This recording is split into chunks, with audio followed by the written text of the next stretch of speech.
Barbara Carr doing that hoochie dance right here in the studio. Oh, my goodness. All right, let's take our last break, and we'll be back to close out the show right after this. Hey, look, it's Gary Dellinger with Dellinger Electric. Gary, what's going on? Hey, Calvin, just stopped by to see how the new jingle was coming along. Well, as a matter of fact, we just finished it up. Want to hear it? Oh, I can't wait. Here we go. When it comes to your wiring, you don't want to monkey around. Call Dellinger Electric. They're the best electricians in town. Well, what do you think? I don't know. I mean, it doesn't even give her phone number. And monkey around? 704-435-0705. They're the best electricians in town. I don't have to pay for that, do I? Now you got a ticket. And you what? Have to take defensive driving classes?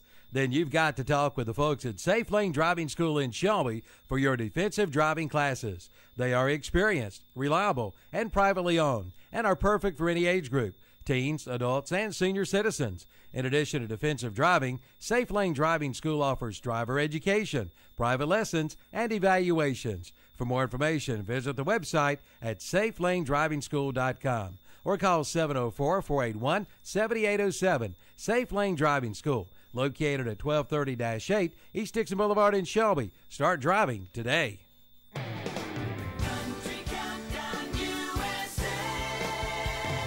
I'm Lon Helton, inviting you to join me as I count down the week's top 30 with my co-host Chris Young, who introduces us to his new puppy. My sister surprised me, and I actually unwrapped the dog tag with the name on there. It was my gift for Christmas, which was really cool. That's Chris Young this week on Country Countdown USA.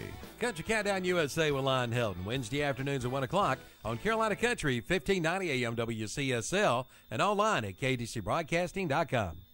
If bowling's your game, head to George Pappas, Liberty Lanes in Gastonia. At Liberty Lanes in Gastonia, you'll find 32 lanes, 16 with bumpers for small children. Liberty Lanes is a smoke-free facility with a full snack bar and game room with pool tables, plus a pro shop too, providing bowlers of all skill levels with a fun-filled environment for both league and open bowling. That's George Pappas, Liberty Lanes, Highway 321 South, Gastonia.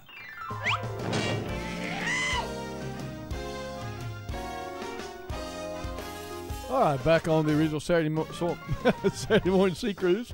We've been featuring the sounds from the new Lomax CD. So we're going to close the show out today with the original Lomax that everybody knows. Everybody loves, a song that made it to the top of the beach music charts a couple years ago, and people still playing it and dancing to it. So we're going to close it out with Swing It by Lomax. I want to say thanks for all the calls, all the requests, all the Facebook messages today.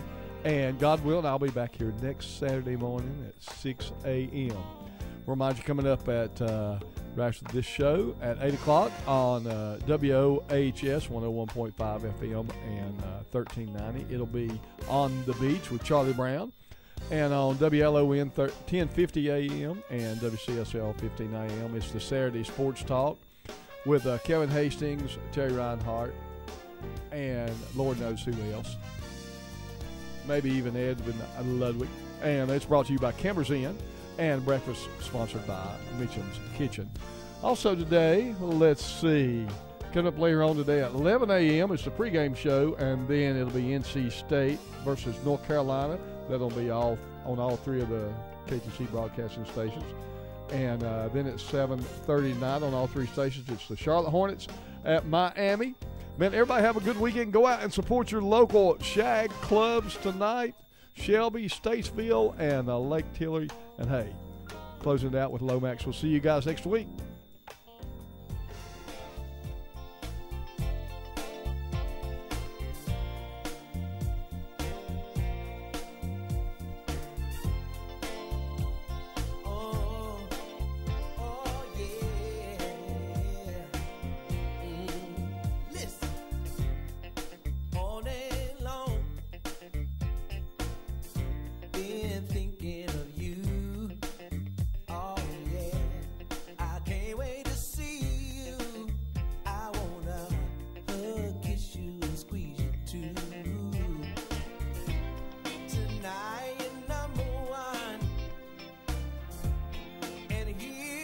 we gonna do?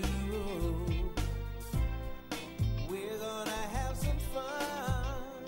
Oh, we're gonna dance till the morning comes. Oh,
action is here.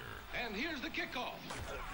Your sports leader, WHS Shelby, WLON Lincoln, WCSL Cherryville Gastonia, and W268CU Shelby.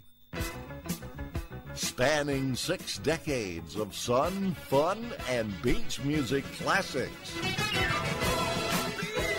It's On the Beach with Charlie Brown. That's where I wanna be.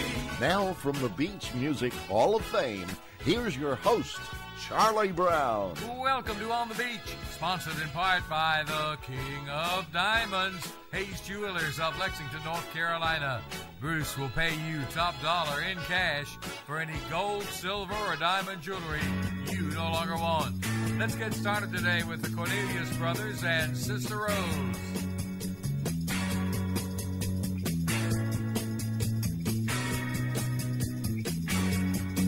Oh, my friend, attached me. Something they didn't understand. I get all the women in the palm of my hand. And I told them, treat her like a lady. Treat her like the best you can do. You gotta treat her like a lady. She'll give it to you. Lord, you can see. You know what I mean. I know you heard that the woman soon take advantage of you. Let me tell you, my friend, that just ain't.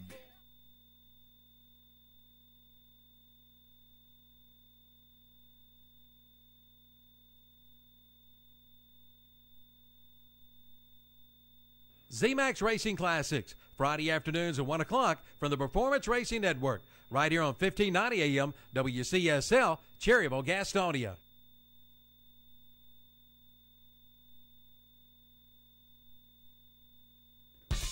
The RVer's most trusted resource for over 50 years. That's Campers Inn. Family owned and operated since 1966. And this area's dealer is Campers Inn in Kings Mountain, Highway 161 South at I-85.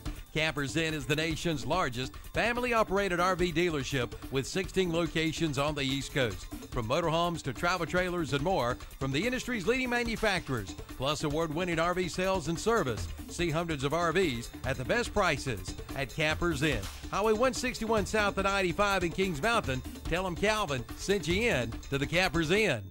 Country Gold with Terry Clark. I'm Terry Clark, inviting you to join me this week for Country Gold, where we play all your favorites from the 80s and 90s. Country Gold with Terry Clark, Thursday afternoons 1 to 5 on Big O Country, 1590 AM WCSL, and online at KTCBroadcasting.com.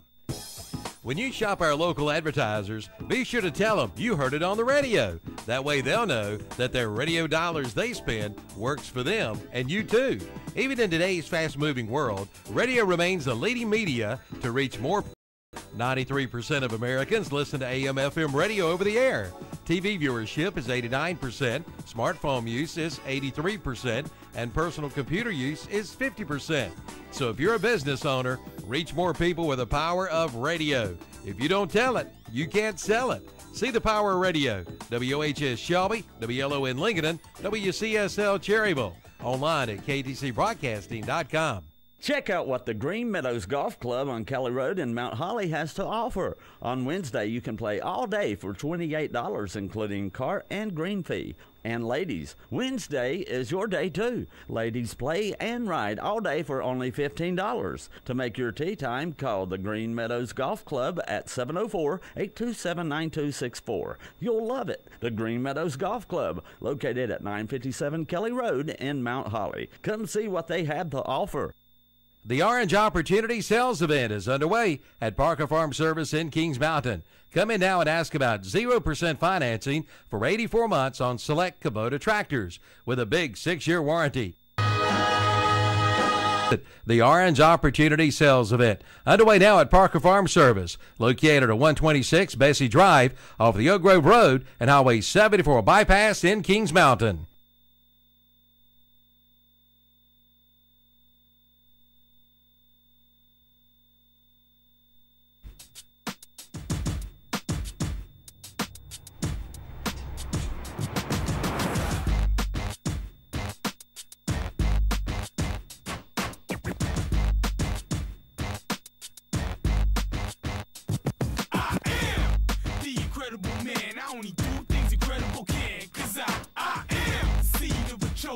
stage, you don't see too many like me.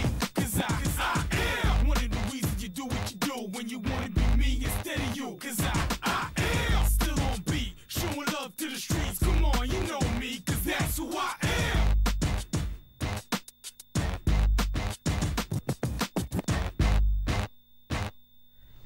And good morning. Welcome to Campers Inn of Kings Mountain, the Saturday Sports Talk. Check them out today out there near 85 on Kings Mountain, right behind the McDonald's and near all the hotels and stuff off the 85 exit Kings Mountain. Not the 74 way, the 85. Campers Inn of Kings Mountain, Saturday Sports Talk. I'm Kevin Hastings, along with Texas Terry Reinhardt, Evan the Smoke Ludwig, and we're ready for another fun Saturday Sports Talk here. We're finishing up. We're working on our breakfasts. How do you say that?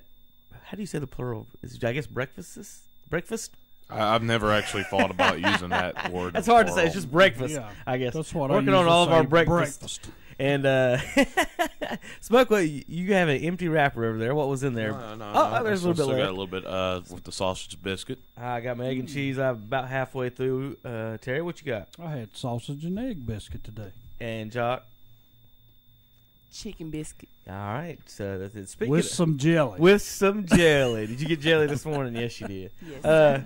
Tell you a funny story real quick. Last night I was, you've heard people with their drive-through stories and stuff, picking up some food, tacos for the kids and stuff last night.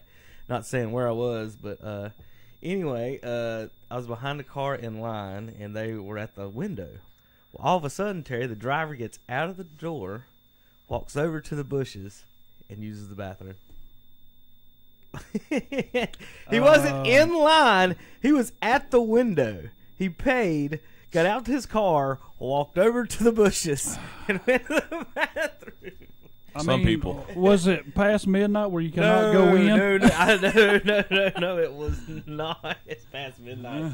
Oh, goodness. And you see something. Sometimes you see things you've never seen before, and happens all the time. Milton Baker last night, first time he in 38 years of broadcasting basketball. I guess I know that in baseball and football, I guess you wouldn't play any other church, but it's the first time he's done a game from inside a church for a high school game in his 38 years of sports. And Milton was texting about that over at Piedmont Community Charter last night as Cherryville played them.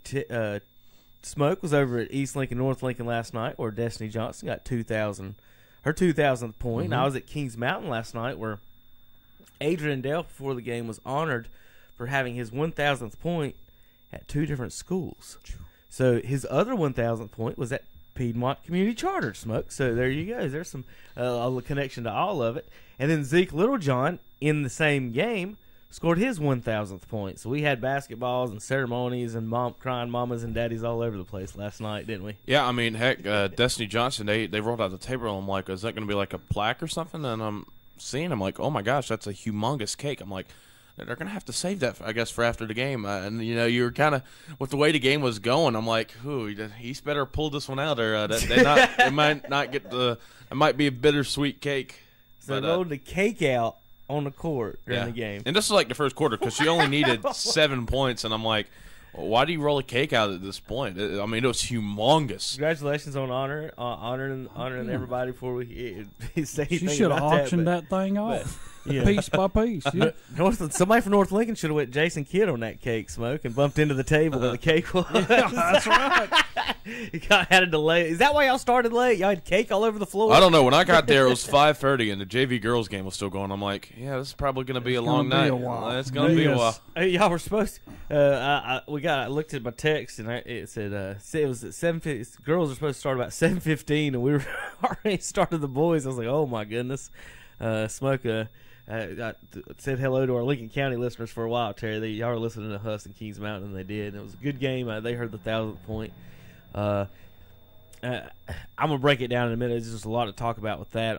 As I pull up some of the stats. Me and Carson Doctor was over there last night, along with Jock on the camera. We were uploading the game right now on YouTube, so you'll be able to watch the replay here in just a little bit on YouTube. Kings Mountain won 86-72. Smoke, y'all's game's men's final was 86-69, and girls basketball, your finals was 62-58. And let's talk a little bit about those games. Let's start there. Well, the girls for East and North, it was pretty even throughout the whole way. I think the largest the lead got to throughout the game was 6, and that was like in the first quarter. North just played their hearts out because, this is a rivalry game, and the girls' team has had so much trouble the last few years, ever since Ace Easter left for Bandies. And, they went 2 years winless. They were in that 3A, 4A conference, and now Coach Lackey came in, take over the girls' team this year, and has done a tremendous job with a very senior-heavy team, but also has been doing a good job throughout the year in JV girls. And,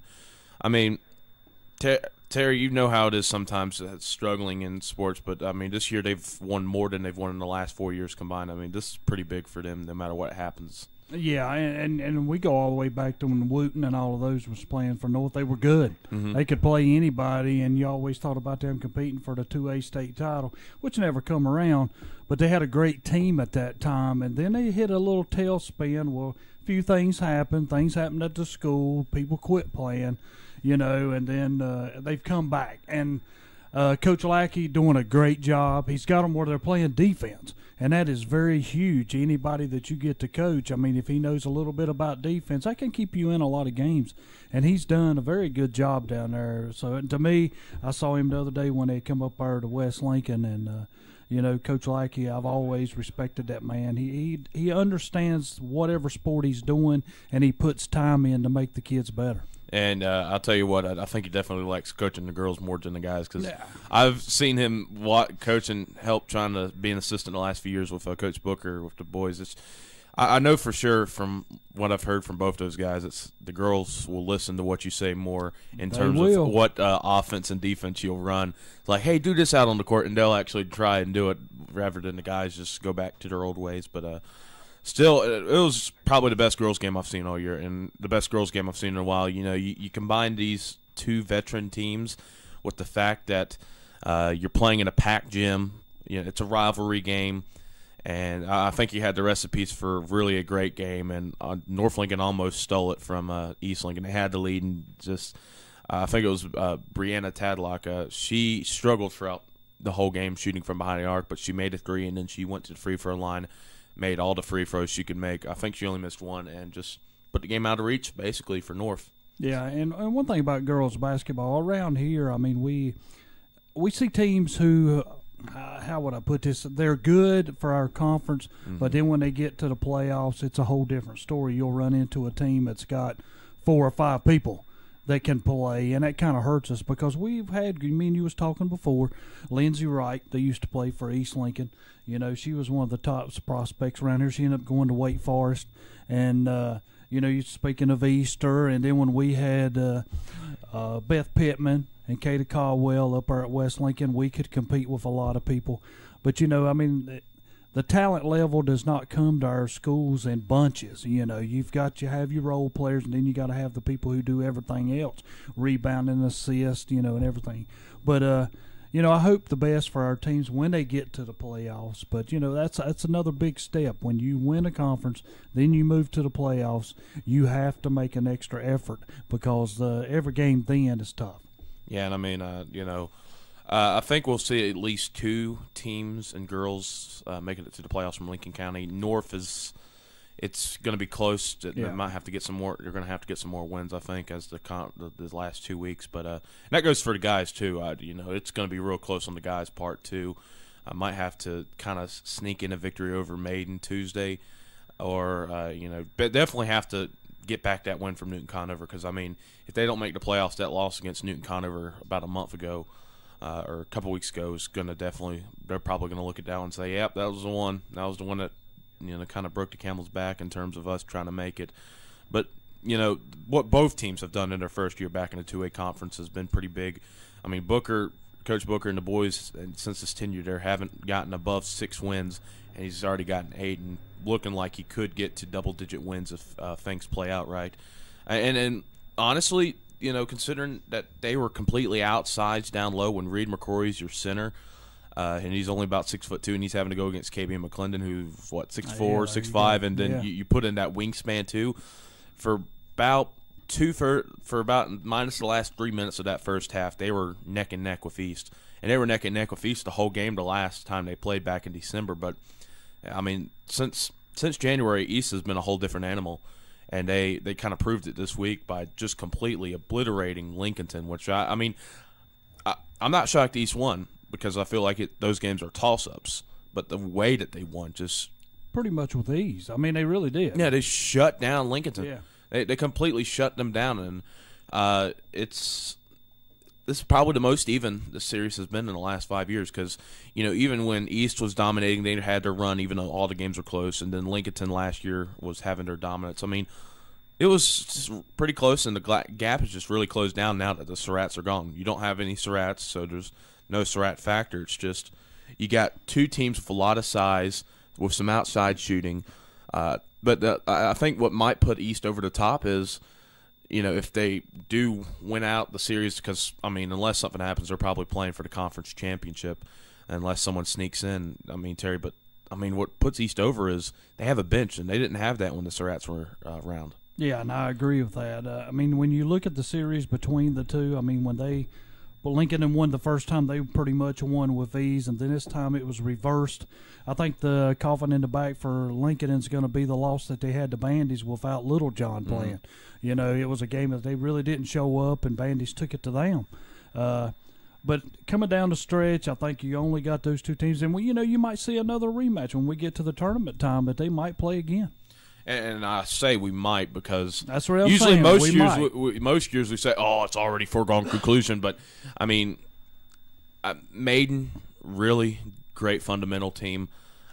Just the way they've played basketball, the way they switch in and out. And Lake Norman Charter, they're not the same, but who knows, they could get hot and possibly play spoiler. You never know with North Lincoln. I don't think they'll make as much noise, but considering they've been able to hang with East Lincoln and not many teams have been able to do that, you never know. And it's going to be interesting when we get to Catawba Valley Community College in a couple of weeks. Yeah, and this is a conference to me that when it comes to basketball, I miss having a team like West Caldwell. Mm-hmm. Because that was a tough place. You might beat them at home, but it was a tough place to go play when you had to go on the road. And you think of things like that, and that could offset what's happening in this conference. Like, again, Lincoln and that lost to Bandy's. That's the one that they're going to sit back and say, if Cordell would have been playing, could we have won? But, they was pretty much handled in that game. But, coming down the stretch again, I'm hoping for another rematch because the first one was Lincoln's all favor. The next one was East Lincoln's all favor. I want to see one that's come down to the very end where it takes coach making some moves at the very end of a game to see who wins. Well, and honestly, you're saying how West Caldwell is such a tough place to play on. With West Caldwell gone, there's only one place that's consistently tough to play at, and that's East Lincoln. Yeah, it is. Because, even though Lincolnton has been on one of their best runs in basketball history, I've been at so many games over the past few years, and the students just don't show up. It's kind of weird. It's like you guys have very talented teams, but I don't know what the reasoning is that for. But it kind of it stinks for the players because they've been playing so talented guys like Robbie Cowie, Cordell Littlejohn, Jamal Littlejohn, the whole 9 yards. And then, unless they're playing East Lincoln, they don't get up for the game because that's the only time I've seen the past few years they've actually shown up to big games. So I hope that changes in the future, but. East Lincoln, tough place to play. I think it's because they've built a culture over the last few years with Hodges and Ashley filling in last year and was still assistant coach and Coach Hancock now. But we're going into the last few games, back 9, I guess you could say, and it looks like it's now East Lincoln in cruise control after Lincolnton looked like they were going to be like that heading into this past week. Yeah. Were these up to date? Or not? The Big South is not up to date. I didn't know if it was or not. It looks like most of it is up to date, minus West Lincoln. But they lost last night. So all right, South Fork 2A. Looking at it right now, this is from Max Preps 9-1, East Lincoln 7-2, Lincoln and Maiden, and Lake Norman Charter 6-4, Bandy's 5-4, Newton Conover, North Lincoln 2-7, West Lincoln 0-9 now. That we know. Kings Mountain won't beat Huss last night, giving Huss their third loss in the conference. Kings Mountain improves to 9-1. I will get. Let's see if Ashbrook scores on here from last night. It doesn't look like it. So I don't know if Ashbrook won last night or not. I'll check on that on our scores. We'll get some of those later. Over at Kings Mountain last night, like I said, Adrian Delph and Zeke Littlejohn had big nights. It was a pretty good game. 14 points is not really, the story of the game. It was a 4-point game in the third quarter at some point, and also there in the second quarter. And Huss, they just missed. Their best player went like 4 of 19. So, he makes half those misses. We're on a tie ball game about or really close, and they missed a lot of free throws. And they actually won the rebounding battle. Kings Mountain won the assist. They had about 10 more assists than Huss did. Huss did play a lot of one-on-one, but the Wilson kid, 6'6". This is how bad it was for him, Terry, and guys, 4 of 19. He missed a dunk put back, and he missed a wide-open dunk by himself. He tried to just slam it home big time and missed that. So it was like the first quarter, he was like 1 of 7 or 8, and it was just every one of them was like rim in, rim out, got a dunk, and it doesn't go in. Just like, God, that is a little in that back. He can't wait to switch baskets at halftime. And he got better in the second half and ended up having a big double-double, like 17 and 10 or something like that. But he ended up fouling out. Huss had 2 kids that fouled out for Walt Wallace's team. They were doing a good job trying to pressure Kings Mountain. It looked like their objective was to keep the ball out of Delph's hands. He plays the point guard. Good strategy. Well, yeah. But what they were throwing double teams at him, trying to force the other kids to do something, and the other kids did something. Eli Pacer had 28 points and I think 9 rebounds. His brother comes off the bench. He's a freshman, right? His brother almost threw in a triple-double off the bench. He only had 6 points, though, 9 rebounds, 7 assists off the bench. That is impressive. So we talked to both of them. We talked to Eli after the game about his little brother, and also we talked to Zeke Littlejohn about his 1,000th point. And Zeke is I guess you would call the second weapon, even though Eli scored most points. Zeke is the other guy that handles the ball, and he's the second shooter and everything. Eli is a cutter. I mean, the classic cutter, Terry. Like, if there's a gap in the defense, a hole, he sees it. He goes straight to it, and if there's and goes to the basket, and it's tough to defend someone that aggressive. And he finishes well with both hands. And Huss, they had a good team. I thought it was going to be a lot closer at the end. Like I said, if you have a bad shooting night, you're missing dunks, and you got 2 people foul out. It's just not meant to be. As Kings Mountain ended up winning the game there. Kings Mountain girls also victorious last night. I want to get down to some of our other scores that we can pull up. Ashbrook did win last night, Okay. 82-64 over Crest. Okay, so there you go, over the Chargers. And that puts Ashbrook now in second place in conference, 1 game back of Kings Mountain. Yeah. Cameron June had 23 and Brian Sanders had 19. And Kings Mountain's only loss was 2 points this past week to North Gaston, not Ashbrook or Huss. So it's a deep conference, good conference. Mm-hmm. Did you guys see this South Point East Gaston game? No, I did not. Let me tell you a little bit about this from reporting from Richard Walker. I got you, JP. So South Point and East Gaston final smoke, 43-41 in overtime. Yeah. I saw Shelby and South Point had a low score game. Think about that. 43-41 overtime. You know why it was such a listen to second half score. East Gaston outscored the Red Raiders 34-15 in the second half. Oh my gosh. First half, halftime score. Terry, you ready for this? I'm listening. 24-5.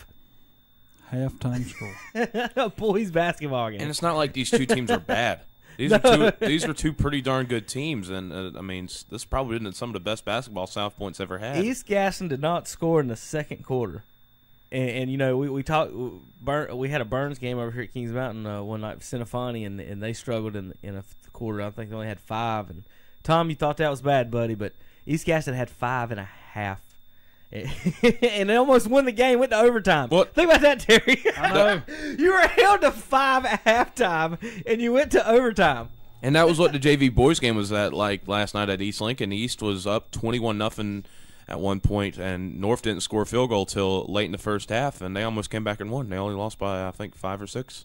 That's got to be the comeback of the year, didn't it?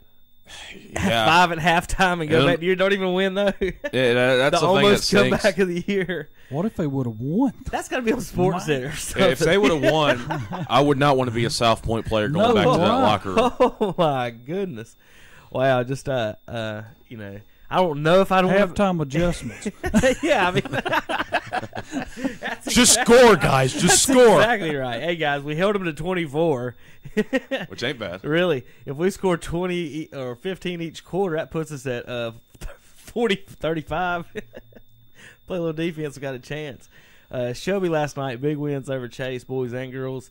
The girls won 65-28, boys 74-33. Let's see. Zoe Wallace, he scored 12 points off the bench last night. I didn't want to, Carson had him on the Twitter last night. He came off the bench firing. Like and he played pretty much the rest of the game. Like he played a ton of minutes. It's not like he come in and would come out. Big kid come in, he just started shooting threes. He has one of those really high shots, and Lincoln and Zeke Littlejohn has a high shot too. And but Zoe's even higher than that. Him and Mackins almost hit the ceilings for Huss with their threes a couple times. Mackins actually hit the ceiling on a half court heave at the buzzer at halftime, but like their real shots were coming close to the ceilings. How high it was. So when they go to the free throw line, Terry, that's not really. It doesn't help out unless you just put. You've got to slow down so much because you put so much muscle momentum on getting that ball so high. So when you're at the free throw line, Wallace missed a lot of free throws last night. He didn't miss 14, but he did struggle at the line. But he'd come in fine. I think all 12 of those might have been threes. I'm not sure. Carson could correct me on that. The varsity girls of Newton Conover beat West Lincoln Terry last night, 53-23. I guess you guys went over that a few minutes ago. No, we did not. Okay, well, there you go. And varsity guys was about the same. I don't. Unfortunately, this kind of been it for West Lincoln this season. Is they've just struggled. They've tried their hardest, but unfortunately, they're. Sometimes you just get outplayed every game, and that's what's happened this year at West Lincoln. Lincoln Charter wins boys and girls over Bessemer City last night, 84-53 in the boys, 53-45 in the girls. All right, JP, you ready for that break you were wanting a minute ago, bub?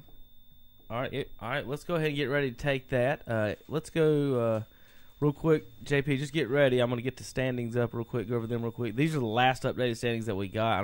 Like I said, I know the Big South. Some of those were wrong. RS Central 5-1, Shelby 2-1, South Point 3-2, East Gaston 2-2, East Rutherford 2-3, Chase 0-5, RS Central 15-5 overall, Shelby 9-7. Of course, they had they've missed some games due to weather and some other scheduling conflicts. South Point 14-5, East Gaston 10-6, East Rutherford 12-7. So all 5 of the 6 teams have overall winning records, and then Chase they're struggling this year. Looking for their first win still. Hopefully they can find it, unlike the Brownies this year. They didn't get theirs. So sometimes it just don't happen, does it? That's exactly right. Lincoln Charter 5-0, Bessemer City 3-1, Highland Tech 3-3, Piedmont Community Charter 2-3, Cherryville 1-4, Thomas Jefferson 1-4. However, Cherryville 11-7 overall. Lincoln Charter 15-4 overall. Like I said, Cherryville played last night against Piedmont Community Charter, where Delph used to play. And now is at Kings Mountain, but Cherryville last night, Milton Baker texted me the picture last night where it was playing from a church, and they were on the stage, is where they broadcasted from behind the benches, and then the fans sat on the other side of the court, in like the church seats that all levels. There's no risers or anything like that. Kind of sounds similar to the Vandy, the way that the benches are set up. It's kind of like Smoke said, if you're familiar with that Vanderbilt's floor, kind of like that. So Milton had a little fun last night. First time he had ever seen that. We had a lot of nets in the goal last night. Probably about 7 or 8. I don't know. We were talking about whether they need to put chains in them or what to do to fix that, but a lot of that last night. All right, guys, let's take the break, JP. We're going to be back, talk a little bit in the NBA, a little NFL, a little Major League Baseball, NASCAR, and also other stuff to talk about here in the world of sports. On Campers Inn Sports Talk Saturday Sports Talk. Get that right. Trying to do a couple of things. Before we go, happy birthday to Carson Dockery. You want to wish him happy birthday? Yeah, happy birthday, Carson. Happy birthday, Carson. Unfortunately, Hunter Huss couldn't give you a birthday present last night. Well, I tell you what. Carson Dockery was the most famous person in that gym last night. Y'all have no idea how many people come over to say hello to Carson Dockery. I didn't know nobody come over and say hey to me. I mean, he had one woman. Now remember, this is Huss at Kings Mountain. Carson went to Huss, and so he had classes with all these folks, and he had one lady come over to say hello to Carson, who he taught. Right? Well, she's holding the hand of a little girl that's wearing a Kings Mountain cheerleading outfit. So I'm like, well, I guess just everybody knows Carson in here tonight. I didn't know who all was coming up and telling hello to Carson. But Carson did a good job last night, helping for his first time in basketball in a while. He said he did a Lincoln County game last year. So fun times with him. Speaking of birthdays, today is not my son's birthday, but it's his son's birthday party. He kind of has a Christmas birthday, and we put it off a couple of weeks later, and then had the party. So everybody's got New Year's plans. So anyway, we're actually having a party for him today. So that's what we're gonna be doing this afternoon. We'll be transforming and playing on a bouncy house. Smoke, if you want to come over and do the bouncy house. Is he doing the Transformer get up? Yes. Is he going to do his Transformer? He does the sound effects and everything, Terry. You ought to see it. However that goes. You know how to do it, Terry? No, not okay. really. Not really. All right, JP, let's go to break. We'll be back in a few minutes on KTCBroadcasting.com. The RVer's most trusted resource for over 50 years. That's Campers Inn. Family owned and operated since 1966. And this area's dealer is Campers Inn in Kings Mountain, Highway 161 South at I-85. Campers Inn is the nation's largest family-operated RV dealership with 16 locations on the East Coast. From motorhomes to travel trailers and more, from the industry's leading manufacturers, plus award-winning RV sales and service. See hundreds of RVs at the best prices at Campers Inn. Highway 161 South at I-85 in Kings Mountain. Tell them Calvin sent you in to the Campers Inn. KC Champion of Kings Mountain is this month's McDonald's WOHS What's Up Shopper Scholar Athlete of the Month. KC is the son of Kevin and Cammie Champion. KC plays first base on the Kings Mountain Mountaineer baseball team and has a grade point average of 4.875.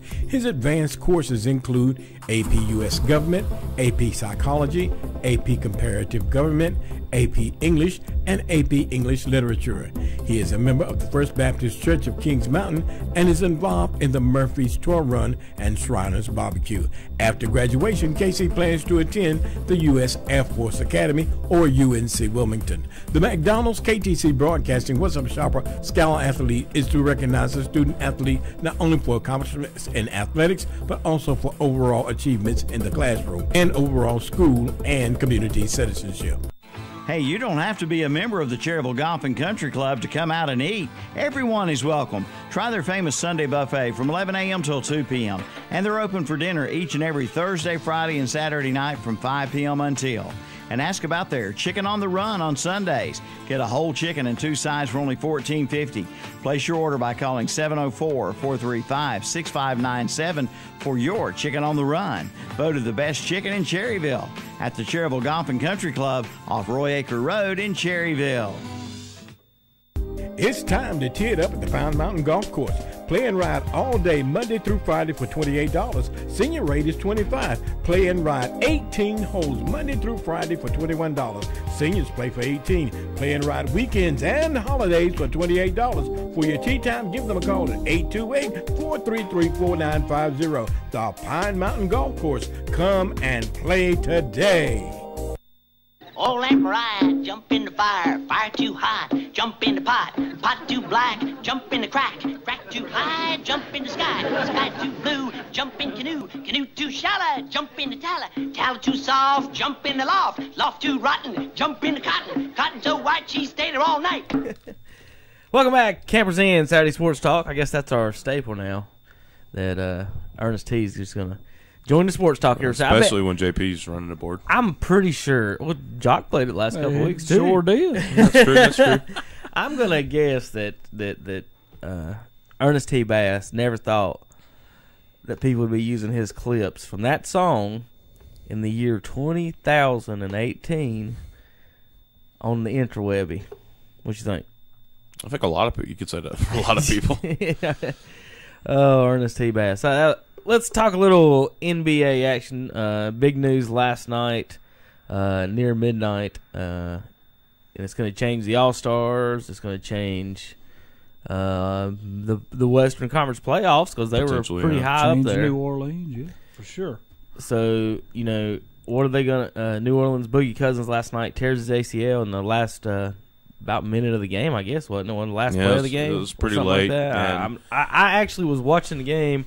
Saw Houston pulling away and just turned the channel and kind of went to bed there. And next thing I know, a couple hours later, I'm seeing the Boogie Cousins tears his Achilles and he's out for the season. Yeah, you never want to see a player get hurt, especially a big-time player. And, I mean, I remember people got so excited last year when Boogie got traded for nothing to go to New Orleans to play with a guy like Anthony Davis. I mean, those are arguably two of the best big men in the league, and it's pretty darn hard to argue because earlier this week I think Boogie was the first player to get a 30-20-10 game in a while. Mm-hmm. He had over 40 since it went to overtime, and, it looked like, people complain about Boogie, and I think he's did a little bit up to himself with some of the stuff he did in Sacramento, and I think he needed a change in scenery. And it looked like, he was starting to, really play well for himself. I mean, he's always been a really good player, but it just really seems like he's really hitting his stride now with playing with Anthony Davis. And unfortunately, I mean, the team's been pretty darn good. I think they're 7-8 games above 500 at this point. And just as they were starting to hit their stride, I think maybe be a piece or two away from being a pretty solid contender, this happens. And you just have to feel bad for Boogie and have to feel bad for Anthony Davis too, because he's going to have to go back to carrying the team on his back all by himself again now, and it's going to be pretty hard to do, especially in the Western Conference. Smoke, as a Hornets fan, does that bother you? He got hurt as far as the town as New Orleans. Well, I mean, some people still hold that grudge. Like, I don't care. Good. That's what they deserve. And they still thinking back. Well, not like that, but I mean, Shin took the whole team and went that way. Yeah, I mean, we're still mad about that, and we're still mad that they gave the pick to Anthony Davis. You can say, oh, they didn't give it to him, but the NBA at the time still technically owned the then New Orleans Hornets. It's just like Anthony Davis' career probably would have been wasted in Charlotte too, but it's just like, well, at least he's being wasted there too. And I mean, I think New Orleans has done a better job of trying because they did get Boogie Cousins. Now, I mean, even you would have made that deal considering who they gave up, which was Buddy Hield and a bunch of scrap metal, basically. But it's unfortunate. But I mean, I've watched games for New Orleans the last 2-3 years. I mean, they got one of the best transcendent talents, and you can hear a pin drop. You can literally hear a pin drop in that arena. It's like, why did Shin even move the team in the first place? It actually ended up hurting him more. Of course, this hindsight being 2020, but it's just unfortunate. And they've had some really good players there. They've had Chris Paul there, Anthony Davis, and DeMarcus Cousins. 3 pretty darn big names for a city to have in a 10-year span when it comes to playing basketball. And have they been a better NBA franchise than what Charlotte is? Yeah. Totally, yeah. I mean, they've consistently been. Now, with Chris Paul, they were consistently a playoff team. Mm-hmm. They had some pretty fun pieces around, and they were at least fun to watch. With Anthony Davis, it's kind of been like he's kind of had to be like Kemba and just basically, we're putting it all on you. And they finally got DeMarcus to help him out, and it looked like it was finally starting to change, but you can't prevent injuries. And I'll say this: luckily, the NBA hasn't had the same problem the NFL has had in terms of injuries this year so far. Knock on wood. This is the first major injury this year I can remember. They're sitting in the 6th spot, and I would expect that to drop dramatically now. Anthony Davis only do so much. But the thing about it is behind them, Clippers the only one that could right now. I guess close. Yeah, they're not healthy. If they get healthy, I think they could maybe take that final spot.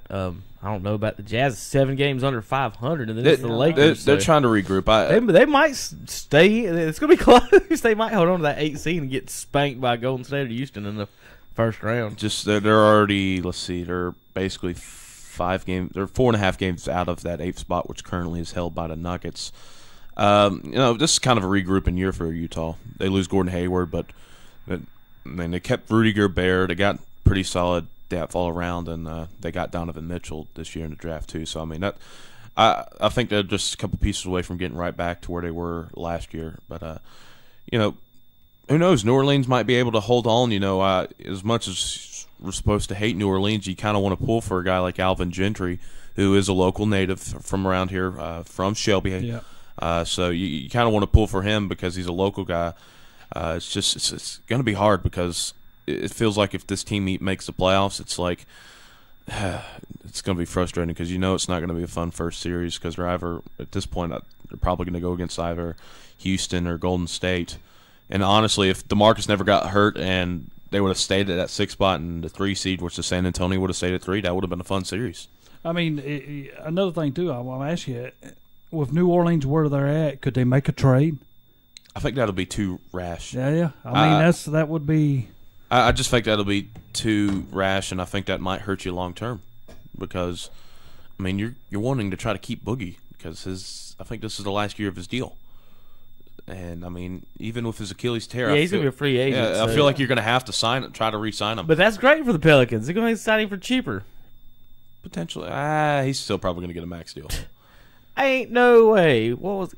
Well, I'm saying he might, but I'm saying ain't no way I would personally give him, if I was a GM, a max deal at all. Well, yeah, because considering A, how he acts. B, it's the Achilles. I mean, that is a pretty famous time-consuming word and name for it to get better. I mean, it's just that's all the timetable, 6 to 10 months. So, I mean, he kind of got I think you'd rather him. That injury's been ruining careers for thousands of years. Yes, it has. Yeah, it has. It has. It's definitely up there. Kind of right up there with tearing your Achilles tendon, stuff like that. Especially if you're an athlete that has to run, and that's basketball. You have to run back and forth for 82 games, play 38 minutes. So definitely makes things interesting. Yeah, but ruin the Trojan Wars. I mean, it's going to mess up the Pelicans. Yeah, that's my saying in life. Just maybe his mom should have maybe dipped his full body in, and we might never have that. That's right. So Golden State in first, Houston second, San Antonio third. Now with DeMarcus Cousins getting hurt, NBA All Stars, he's supposed to be a starter. So I don't know how that. I don't remember. Well, it would be a reserve taking a spot starter. Then you'd bring but someone I don't up. know if they have. Do they have alternates right now that you know of? Well, I mean, not as of right now. I'm trying to think. I don't know if you have to get the same position for that certain thing, because I mean, we saw last year the Eastern they don't Conference have positions now. Yeah, I mean, the Eastern Conference had 5 point guards. It's just vote on whoever your favorite players are now. Which I'm trying to think some guys that got snubbed. I can't think off the top of my head for the Western Conference. I know the Eastern Conference there are some names I know. You talking about this year? Yeah, this year. I got my list down the hall. I'll get it real quick. But I mean, you're looking at it. You could maybe make a case for a guy like Rudy Gobert, for the Utah Jazz. I mean, pretty fun to watch people block all over the place. I'm trying to think of other big guys. Maybe you make a case for Kyle Kuzma. I'm not sure. I mean, or Lou Williams. That's one of the ones that was kind of stuck out as he's really taking on the role as the Clippers, score go-to guy. But this is just unfortunate that this is the way that he would have to go to his first All-Star game, is because a big player injured himself. My question for you is this an All-Star game you're going to watch? Is it something that you're going to set your time that you're going to be in front of the television to watch, or would it be something, I'll just put it on tape and I'll watch it when I can? Or I'm not going to watch. I probably won't watch it at all. I mean, I'll have. I watch the dunk. I almost always watch the dunk and 3-point contest. Like the 3-point contest. And then to me, that's Saturday night. Is that tonight? That's next week, isn't it?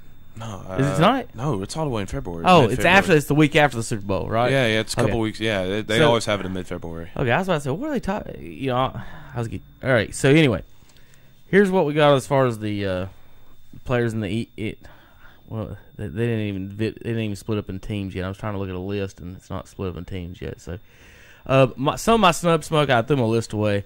I do know Devin Booker was on there. Yeah, that's he's had a really good season so far. I'm gonna pull up my stats, and I'll remember which ones in the Western. In the Eastern Conference, I had this mark, Terry, where if you do math on it and look at the starters, if you average 30 is the magic number, okay. If you add your rebounds, assists, and points, and you get to 30, you're an all-star. 35 and above is really good. 40 is really, really, really good, okay? So, by doing that math, we had a couple of players that needed to come off and a couple of players that we replaced. And, of course, I lose the list and down the hall. But that was the cutoff we're talking about here when we were saying the players that were snubbed. Dwight and Kemba were both at 29. Kemba got to. Did Kemba get to 30? Kemba got to 30. I think Kemba was right on the 30, and I think Dwight was at 29. So those two were both really close. Draymond Green ain't even close Al Horford's not close to the 30 mark, so those were the first two that were going to come off the teams. And I think there was one more player that was under 30, maybe two on the team. Andre Drummond was one of the people. Did Clay not get to it? Was he one of the ones that's supposed to be? Yeah, I think Draymond, Clay, and Al Horford were the three main ones that we were looking at. And just, you know, I don't. Well, and when I'm going to get to this, we're going to talk about the Hall of Fame in a little bit. I don't care who's actually on the teams, like emotionally, but I will make the arguments for why people should be. So don't think I care that much. So when we start making these arguments, it personally affects me. But I don't think Draymond Green's an all-star. 11 points a game, 7 rebounds a game, 7 assists a game. Terry, listen. Lonzo Ball. 10 points a game, 7 rebounds a game, 7 assists a game. The same stats as Draymond Green, except 1 point less a game. Now, is Lonzo Ball an all-star? Draymond Green is not an all-star. He never was, first of all, to me. He's just, somebody wants to say, and they start comparing him to Rodman. Rodman averaged 12 rebounds a game in his career. 2 seasons, he averaged 18 rebounds a game. Draymond Green's averaging 7. He's like 124th in scoring. I'll pull up he is 5th assist in the league. But my God, he plays, let's see. Terry, if you played 33 minutes a game with Steph Curry, Klay Thompson, and Kevin Durant on your team, you think you can get close to 7 assists? Well, you should, but my whole deal for Draymond Green, he is, to me, and a lot of people are going to say no, he is their floor leader. Well, that don't make you an all-star. You've got to have somebody, when you got all them stars around you. An all-star is the top 24 player in the league. The top 24 players in the league. You're telling me you're picking Draymond over Dwight Howard, over Andre Drummond, over Kemba Walker, over Devin Booker. Who else didn't make it, Smoke, on our list? Even Lou Williams. Ben Simmons, okay, has better stats than Draymond Green. But he's not a floor leader. He's the point guard for the Sixers. He's basically a point forward, and he's one of the best young Lonzo talents. Ball is not a floor leader. He just runs the show out there in L.A. He's not the floor leader. He runs the show. He's the floor leader. No, he's not the. I don't know what Terry's talking about. Look, get onto his dad all you want, and get onto his shooting form. He's actually been better these last few months. I'm not saying Draymond isn't a good basketball player. I'm not saying they don't particularly, need him. He's a glue guy. Since Kevin Durant came over, they could cut Draymond Green. They don't need they needed him when Kevin Durant wasn't there. But think about when they won the championship, was Harrison Barnes there? Yes. The next year when they lost, was Harrison Barnes there? Yes. So they got the score in there, and then he goes. They had Kevin Durant to replace that. And now they go in again by a lot. Now you can't even touch them. You improve from 18 points a game to 27 a game with one player. They don't need Draymond, and then Draymond averages 11. So they don't even need Draymond. They need Draymond. And they've made him an all-star. An all-star. 11 points a game, 7 rebounds, and 7 assists. Well, Lonzo Ball is averaging 10, 7, and 7. When a game's on a line that people don't make take. him an all-star, I know it does Terry. not. Is Steven Adams an all-star? When the L.A. had, what's his name, Ori? Is AC Green they an all-star? would never gave him up because if it Robert comes down Ori to an big all-star? time shot, well, we've seen but he's not an all-star. Sometimes it's just these, certain teams they'll give the benefit of the doubt to because they have one of the best records. I mean, remember a couple years ago, the whole starting five for the Eastern Conference was the Atlanta Hawks because they had the best record in the NBA that year. And it's just like, sometimes that happens, and it's kind of weird. You'll see guys like pop up randomly, like Rick Smits was an all-star, I think, in the late 90s. Roy Hibbert was an all-star. I mean, people probably kids today probably don't even know who Michael Redd was. Well, and he was an all-star as well. So Rick Smits is better than Draymond Green. Ask anybody who watched Rick Smits play. He's better than Draymond he was pretty darn Green. good. He was pretty darn good. Rebounds, too. Terry's 7'4". He got more rebounds again. I just told you Draymond's averaging if he's 7th a game. 7'4", he should get more rebounds. I know. Terry, he's better than Draymond Green. Draymond Green, y'all just kill me with that dude. I'm not saying. I tell you what, you take 5 Draymond Greens over in the Olympics, do you win? Do you get a medal? Yeah. Terry, I think you do. Okay, they would score 55 points a game because he averages 11. No. If you take 5 Draymond Greens, you get 55 points a game. If you They gonna take sit there and- Draymond Green, then the other team probably never scores. They're gonna- That's how he plays defense. He's not that good on defense. Why do people keep saying that? Come on. What does he do on defense, Terry? I mean, Kevin Durant's leading the league in blocks. What is Draymond Green doing? You want to see where Draymond's in rebounds? Consistent man that they have. Kevin Durant's their best defender. You want to admit that one? I'm not going to say he's the best player on that team because they have a ton of players. Yeah, he don't do anything best of all. But I think he is their best floor leader when he's on the court. He ranks 124th in points. He ranks 28th in rebounds, 5th in assists. Lonzo Ball has the exact same stats as Draymond Green. And every time Golden State messes up and they're coming off the court, Draymond's the one talking to whoever's making the mistakes. Okay, he's a good coach. He's not an all-star. Well, I'm telling you, he is. I'm telling you. I mean, some people probably gonna say, "Well, he's nuts," but I would have Draymond Green on my team. On an all-star team. I don't care about your regular team, Terry. You need him on. If you're saying this, I'm saying all-stars. You probably All-stars. never really needed a Dennis Rodman to be an all-star. Dennis Rodman led the league in rebounding. But he the did guy nothing that else. leads Terry, the person who leads the league in rebounding should be an all-star. The person who agree. leads the league in I assists agree. should be an all-star. Draymond Green's 28th in rebounding. He's got three. He's 28th. 28. Okay. There's 30 teams in the league. Okay. So he don't even lead his team in rebounding. Okay. So what is he doing? He's very consistent in everything that he does. Spencer Dimwittle almost has the same number of stats that I'm gonna pull that up. I did text those over to Smoke the other day. I got you. Well, I mean that whole Nets team, they just like, yep. Well, we don't have any future with no real picks. Just jack up as many shots as you want, guys. Let's do it. That's like last week when we were in here and we were talking about teams, and all of a sudden y'all was like, "Well, Smoke's got you overpowered." I was like, "Yeah, but I'll run Smoke to death. I will run his guys completely off the court. They'll not be able to be with me in the fourth quarter because they're all going to be wore out." By the way, NBA made a mistake by not televising this draft. I don't even remember the teams. All right, here's some people I sent to Smoke who has better stats than Draymond Green, or arguably close to him. Draymond, remember, 11, 7, and 7. Okay. Lonzo Ball, 10, 7, and 7. Nikola Jokic, 16, 10, and 5, Terry. Is he the best player on his team? Nuggets, probably, yeah. Probably. Yeah. Draymond is what, 4th on his team? Nuggets are in the playoffs. Why is Jokic not? Jokic is 9th in the league in rebounding. Okay, so Draymond don't score what Clay does, Curry does, and Durant does because that's not his job. Okay, take the scoring out. 7 points and 7 assists. Lonzo Ball gets 7 rebounds, 7 assists. Lonzo Ball gets 7 rebounds, 7 assists. Jokic gets 10 rebounds and 5 assists, and he's the center. You're talking about a guy. Jokic gets 5 assists a game, Terry, and he don't have Kevin Durant and Steph Curry and Klay Thompson on his team. Who's on Jokic's team, Smoke? Paul Millsap. Ooh.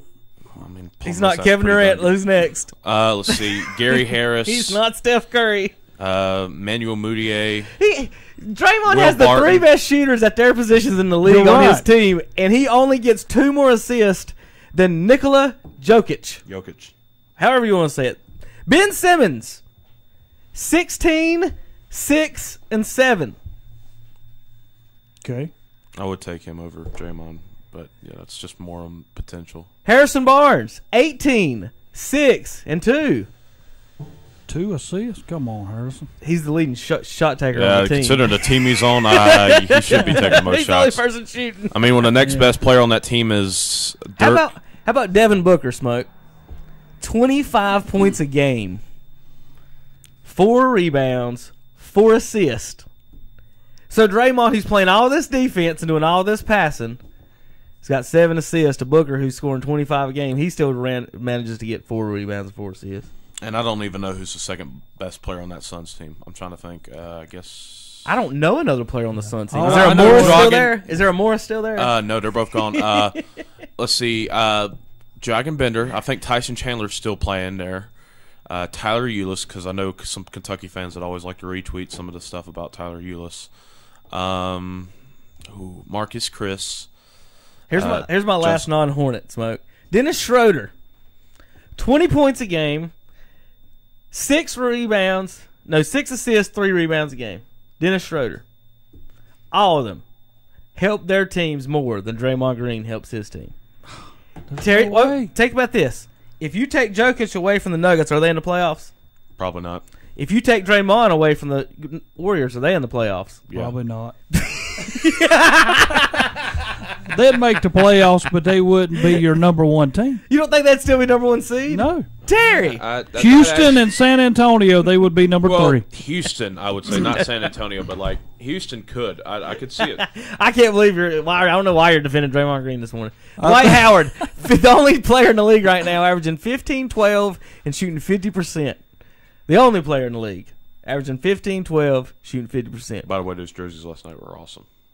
I didn't see them yet. I will look at them. They look nice, especially compared to Atlanta's. I'm getting tired of the NBA jerseys. I'm getting tired of this stuff. I'm glad you really said that, because 12 now I jerseys know a team. If you come back and you think about it, Golden State is good because they've got 3 great guys.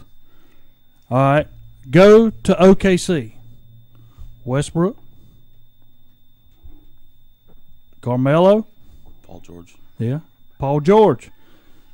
What other guy on that team makes them better? Steven Adams, who's better than Draymond Green. By the way, Steph's better than Westbrook. Clay's better than, I would say, Carmelo, and then especially at this point. And then Clay might even be better than Paul George, and then Kevin Love. I mean, not Kevin Love, and Kevin Durant's definitely better than whichever the other one you want. They're better than them all around. No, Draymond don't have to do nothing but walk on the court and get whatever rebounds that Clay and Curry accidentally. The floor leader, Steph Curry is if Steph. You're so silly. Anyway, Andre Drummond, smoke. What about him? He should be an all-star. I think that was one of the biggest snubs in the East. Leading the NBA in rebounding. That's what we was talking a minute ago. Averaging basically 15 and 15. He didn't make it, did he? He's kick Draymond off the team. Well, no. This is the East, so Al Horford. Kick Al Horford off the team, Terry. Let's rephrase 13, that. 7, and 5 from Al Horford. Al Horford should be kicked off the team, and Andre Drummond and Dwight Howard, one of them should be on there. No, I'd say Andre. And it's a toss-up. It's just Andre's. Dwight's getting more blocks. Andre should be on the team. I'm not going to go away from that. I mean, he should be. If that means kicking Al Horford off, well, maybe so, because Al Horford for Boston is mostly a three-point shooter. He's not a rim protector. I mean, we still don't have one of those. Here's the poor Charlotte Hornets stat of the week, Terry. I sent this to Smoke. Yeah, he had no response to this one. Kemba Walker, this season, 0 of 15 on game-tying or go-ahead shots in the final minutes of the game. The Hornets are the only team in the NBA that has not made a game-tying or go-ahead shot in the final minutes of the game this season. The rest of his teammates are 0 for 5. Hornets in 20 games this year, I guess that's 20 losses, have had a game-tying or go-ahead shot, and they've lost every single one of them. They've also been on the longest losing streak when it comes to losing games by consecutive games by 3 points or less, which has gone back to last year as well. It's just, Kemba's got to be eventually hit one of those or make more of them instead of going 0 for 15. But the guys know who the ball's going to in these situations. Yeah, it's a huge problem. And there you go. as good as Dwight is, I don't count on him to make. I mean, unless he's right at the paint. Or with an alley-oop. You just got to run pick and roll with them. Yeah. The problem with their offense, these two are playing good. The problem with their offense is when they run the pick and roll, if the other team plays it well, then they have no other options. Right. I mean, because if you kick it to Marvin, if he's hot, he's on. But if he's not, he's awful. Same with MKG has no shot, and then Nick and Frank are kind of the same way. If they're on, they're on. If they're not, they're really bad. And there's no consistent guy. There's no Redick or someone in the corner you can just kick to at all times. And I think that's what they really, really, really, really got to get that shooter that can get in the corner and stretch that defense. Because Kim and Dwight in the pick and roll is just absolutely deadly. But there's nothing else past that. And you don't have Cody right now too, which you could also run the pick and roll with as well. He's a good cutter. He's a really good cutter. That's probably his strongest stat. He's one of the best pick and roll centers in the league right now. It's just he's hurt, and that really hurts your depth. And it's like. I think that stat just shows how much this team has depended on Kemba and how much that I think he's just been gassed out. You know what's aggravated me about the Hornets and these Kemba talks and stuff? Did you notice how they went about this? Yeah. They said, this is what they said, Terry. Send us your offers. You be creative and send us what you think. We're not going to actively do it. Now, what is Rich Cho doing? Fire him right there on the spot. Because he's like, I ain't doing anything. I know. No. That's not him. That's what I'm saying. I think he did the right thing. No. You know, y'all are not listening to me. I'm listening. Listen. By saying that, by the Hornets saying that, y'all send me stuff. Rich Cho isn't actively looking for a trade to make the team better. He's just looking to just dump stuff or get rid of it, or whoever and they're above him say Rich Cho isn't doing anything. By other teams sending him stuff, he's not even doing anything. Honestly, I think he's not even looking to fix his team better. And like Smoke thinks it's above him, and if it is, that proves my point even more. Rich Cho should be out the door today. If you make this public statement that we're not going to try to do it ourselves or come up with something creative ourselves, why would you? If other teams are going to be creative, they're going to send you something to make you better. They just send you junk. You're going to get Cleveland sending, hey, you want Tristan Thompson and J.R. Smith for Kemba? It's just I think it's actually smart that if he's doing nothing during this trade deadline because you get stuck. I don't want him to trade Kemba. Well, no, you just. But it wasn't Michael come out and said that we will not trade Kemba unless we have another All-Star coming back. It's just like so the less he says, the better. Realize it's kind of like the Eli situation a couple months ago. It's like, this news comes out and then it falls flat on our face because the freaking fan base is about to riot. Who's doing something right for the Hornets in management? Because when me and you talk about this, I can't get you to blame the players for anything. But Michael's not doing well. Cho's not doing well. I mean, Cho's just whose fault is it in the management then? Cho's been the GM for how many years? 7 years. I don't know how much of it is Cho and how much of it is Jordan. I think a good bit it's on both. And if you think Jordan cares that much enough to make. He's too busy partying, I think, and having a fun life than to worry about the inner workings of the contracts. Smoke didn't come out this past week, Daggum, and they even had where Kemba, and then they was trying to get rid of Platoon too. Well, I mean, they're trying to saddle that onto someone's contract. Yeah, and lower their salary cap. Now, I don't know how you're going to trade Batum. Dwight probably be traded next year because no one's going to trade for Dwight with another year on this contract, but once it goes to an expiring deal, I think a lot of people will be interested in Dwight because they want to make a playoff run. Kemba doesn't work out next year. I guess it would be more appealing to trade him next year, but honestly, it does seem honest that Kemba does want to stay here, which I don't really get. But that's his own personal preference. I guess he loves the area so much. But I honestly, if they're not going to improve with him at the helm, I don't see why you can keep him. It's just I don't trust this. And people are like, I maybe want to rebuild, but do you really trust this team with a rebuild? Even if they fire Cho, I mean, you still know that guy up top is going to make his certain decisions known, and unless you have a guy that's going to just say flat out, no, I'm going to do what I want to do, then you'll eventually have a Gettleman situation. It's just you're stuck. I'm kind of like that. I mean, when he come out and said that, I never really blamed him for that. You showed me. I know teams that need him, that are in the NBA right now, that needs a scorer, that needs somebody going to play defense. Tell me what you'll give for him, and then I will talk to you. I did not mind what he said there. I mean, that's what a lot of teams because Cleveland does need him. If Michael's saying it, yeah, but if it's Cho saying it, then Cho's not doing a job. Like what's he? He's not. What is he doing besides just sitting there watching his team be bad and making bad draft picks? Like Cho's job every day, right now. What is he doing? If he's saying everyone else send me your ideas, what's he doing today, Terry, for his job? Well, what exactly is his day consist of? Did he eat breakfast? Did he surf the internet? Like what's he doing? But is he in hands with Jordan? I mean, do they have a connection? Like I cannot do anything unless big man tells me I can. I mean, is that his type of job? And that's happened. It happened at different places. Well, I don't know the inner workings of the Hornets that way to know exactly what that is. I don't think y'all understand. I don't think Michael Jordan cares that much enough. I think he said, "Cho, you do your job." I think he likes Rich Cho, and he's maybe friends with him or something. But I think he tells him to do his job. and he wants to know why am I not winning? I think that's what Michael wants to know. Michael wants to win, but I don't think he cares enough that much to worry about, why am I paying Batoon 24, do the inner workings of what the GM is supposed to be doing. Michael's not sitting here on the trade machine today going through the internet. There's no way for me to think that he's doing that. That should be what Rich Cho's doing today. He hasn't hit a draft pick since Kimba. Cody's okay. The rest of them have stunk. It's time for him to go, and Michael's not going anywhere. Michael's not going anywhere. So, I just think they don't need a rebuild. They don't need to redo everything. They have two good players. They need to swap out the bad pieces and the bad contracts. That's all they got to do. Easier said than done. I know that, Smoke, but that's the GM's job. And so he needs to do that. I think that'll come down the line with the new regime because some of these contracts I don't think you can trade. I don't know how you were going to. If you trade Nick Batum because you want to get rid of a bad contract, unless it's an expiring deal, you're going to get a new bad contract with him. Not necessarily. So what you can do, unless it's expiring. Well, that's what I'm saying. You've got to find the matchup, and you get on the trade machine and play around with it. You just got to find an expiring contract that'll work with it. JJ Redick right now is at $22 million for 1 year.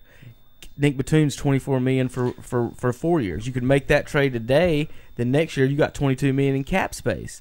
Marvin Williams for Kevin Love. You don't think LeBron would like to have Marvin on the team instead of Kevin Love right now? I guess, but the thing I think the teams are going to be turned off. Kemba, Kevin Love, and Dwight Howard. That's a pretty good, decent team. Kevin Love's better than Marvin Williams. Oh, yeah. Well, I was even thinking and then think about the rebounding between Love and Howard. They would destroy the glass. You would. But I was thinking, say you got Kemba and you got Platoon leaving. Even if you got back Isaiah, which I wouldn't really Reed, and Tristan Thompson, would that not make you better? No. You wouldn't be if you're getting Tristan back, you're getting rid of Howard too. So you're basically trading Kemba and Howard for Tristan and IT and no. Well, no, I wouldn't do that. I wouldn't trade Howard unless that Brooklyn pick's involved. But Tristan's not a power. Tristan, if Zeller I mean, and he's Howard moved to the can't bench play, now. He can't even play. That's what I'm saying. Okay. Tristan Thompson is nothing to me if you got Dwight Howard on your team. I mean, he's paid way too much for what he is. I mean, would that not make you New Orleans? Look what they doing. On account they got Cousins and Anthony. I'm not saying that Tristan is, but they can top shoot player outside. Guys. Tristan Howard and Cody aren't 3-point shooters. So then you got they're three not. centers that can. No, they're not. That wouldn't work out. I don't think that would work out. If they're working with Cleveland, it's for Kevin Love and a Marvin MKG / maybe even Jeremy Lamb for Kevin Love and not IT, but one of the bench players, something to make the money work. Because you're going to look at if they got to find somebody that will take Kevin Love, and then I don't think Cleveland wants Isaiah Thomas. I think they. I don't think they him. No, but they don't have to. But they don't have to go in the same deal though. They don't. They don't have to go in the same deal, and I don't think they want Isaiah. You're right. I don't think LeBron wants Isaiah. And he seems like damaged goods now too. Yeah. Well, you got to think. You got a guy that already wasn't that great defensively. He's 5'7", and back injury. He's got but how did Cleveland think that was going to work? Him coming there anyway. He was with Boston. He was a shooter. He was taking the shots. For him to go to Cleveland, all of a sudden had to change his whole game just to play with LeBron. I mean, that honestly is going to be the final death blow of this era in Cleveland is getting rid of Kyrie. I know you had the problems, and he demanded a trade, and I don't get. But Kyrie at Boston is his own man. He does not have to worry about what LeBron is saying. LeBron runs the team. LeBron runs Lou. LeBron runs everything that's happening over there. Yeah. And why would Cleveland? And here's where a lot of people can say, "Wait, no, right." LeBron is the best player in the NBA, and I will still say, I know you're gonna say second, but I say he's the best overall. But look what a downfall he has brought to Cleveland. Now that he can't get the players he needs, everything's not running his way. Now you're thinking about, well, now it's Lou. If we get rid of, what if LeBron leaves? Then you're going to let Lou go too. I mean, there's so much controversy over there right now of how they're playing, how everything's going. It's like a lot like the Lakers when they brought in Dwight, and the downfall was due to Kobe. All right, guys. Let's get ready to take a break. We've got to talk about Super Bowl coming up. We've got some NASCAR to talk about. We've got some Major League Baseball to talk about. ACC basketball. Terry, you don't want to talk ACC basketball today, do you? Look out. Are you sure? Wait, do we have a new football league too? A new new football league. Now, who predicted this last week, by the way? Yeah, that's crazy. I got the wrong sport. I blame ESPN for this. I blame ESPN for this. This is all on them. Vince McMahon coming up next on KTCBroadcasting.com.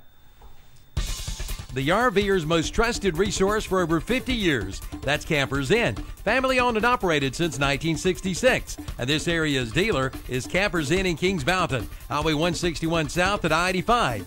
Campers Inn is the nation's largest family operated RV dealership with 16 locations on the East Coast. From motorhomes to travel trailers and more, from the industry's leading manufacturers, plus award-winning RV sales and service. See hundreds of RVs at the best prices at Campers Inn. Highway 161 South at I-85 in Kings Mountain. Tell them Calvin sent you in to the Campers Inn. Dr. John L. Cloninger III of Lincoln will brighten your smiles with professional cosmetic dentistry and smile enhancement procedures for everyone. Even Duke fans will smile at the work of this Tar Heel. The office of Dr. John L. Cloninger III is located at 904 Doncha Drive. For an appointment, call 704-735-0765. That's 704-735-0765. And John III says best wishes to all high school athletes. Maybe a punctuation mark on a career night for Bryce Johnson.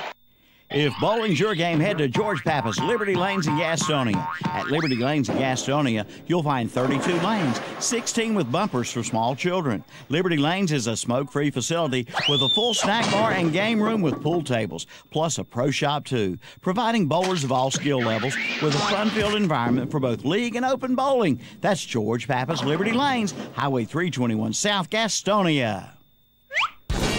The RVer's most trusted resource for over 50 years. That's Campers Inn. Family owned and operated since 1966. And this area's dealer is Campers Inn in Kings Mountain, Highway 161 South at I-85. Campers Inn is the nation's largest family operated RV dealership with 16 locations on the East Coast. From motorhomes to travel trailers and more, from the industry's leading manufacturers, plus award-winning RV sales and service. See hundreds of RVs at the best prices at Campers Inn. Highway 161 South at I-85 in Kings Mountain. Tell them Calvin sent you in to the Campers Inn. When you shop our local advertisers, be sure to tell them you heard it on the radio. That way they'll know that their radio dollars they spend works for them and you too. Even in today's fast-moving world, radio remains the leading media to reach more people. 93% of Americans listen to AM/FM radio over the air. TV viewership is 89%, smartphone use is 83%, and personal computer use is 50%. So if you're a business owner, reach more people with the power of radio. If you don't tell it, you can't sell it. See the power of radio. WHS Shelby, WLON Lincoln, WCSL Cherryville. Online at KTCBroadcasting.com. The winter rates and hours are now in effect at the Deerbrook Golf Course on Highway 180 North in Shelby. Play and ride Monday through Friday for just $33, or after 12 p.m. for just $28. Play and ride weekends for $42, or afternoons for $35. Seniors, you can play and ride Monday through Friday for just $28. Call for your tee time at 704-482-4653 or visit their website at DeerbrookGolfClub.com. The Deerbrook Golf Club, the friendly golf club. Feast your eyes on a Whirlpool Black Stainless Steel Suite. Now available at Hendrick Appliance and Mattress Center in Shelby. It's the first ever black stainless steel, the new premium color that is as bold as you are. And it's from Whirlpool and Hendrick Appliance and Mattress Center. Yes, care can be messy. That's why the Whirlpool Black Stainless Steel Suite is fingerprint resistant. And it performs as good as it looks and is the perfect touch for any kitchen. So be bold. See the new Whirlpool Black Stainless Steel Suite today at Hendrick Appliance, 1241 East Dixon Boulevard in Shelby.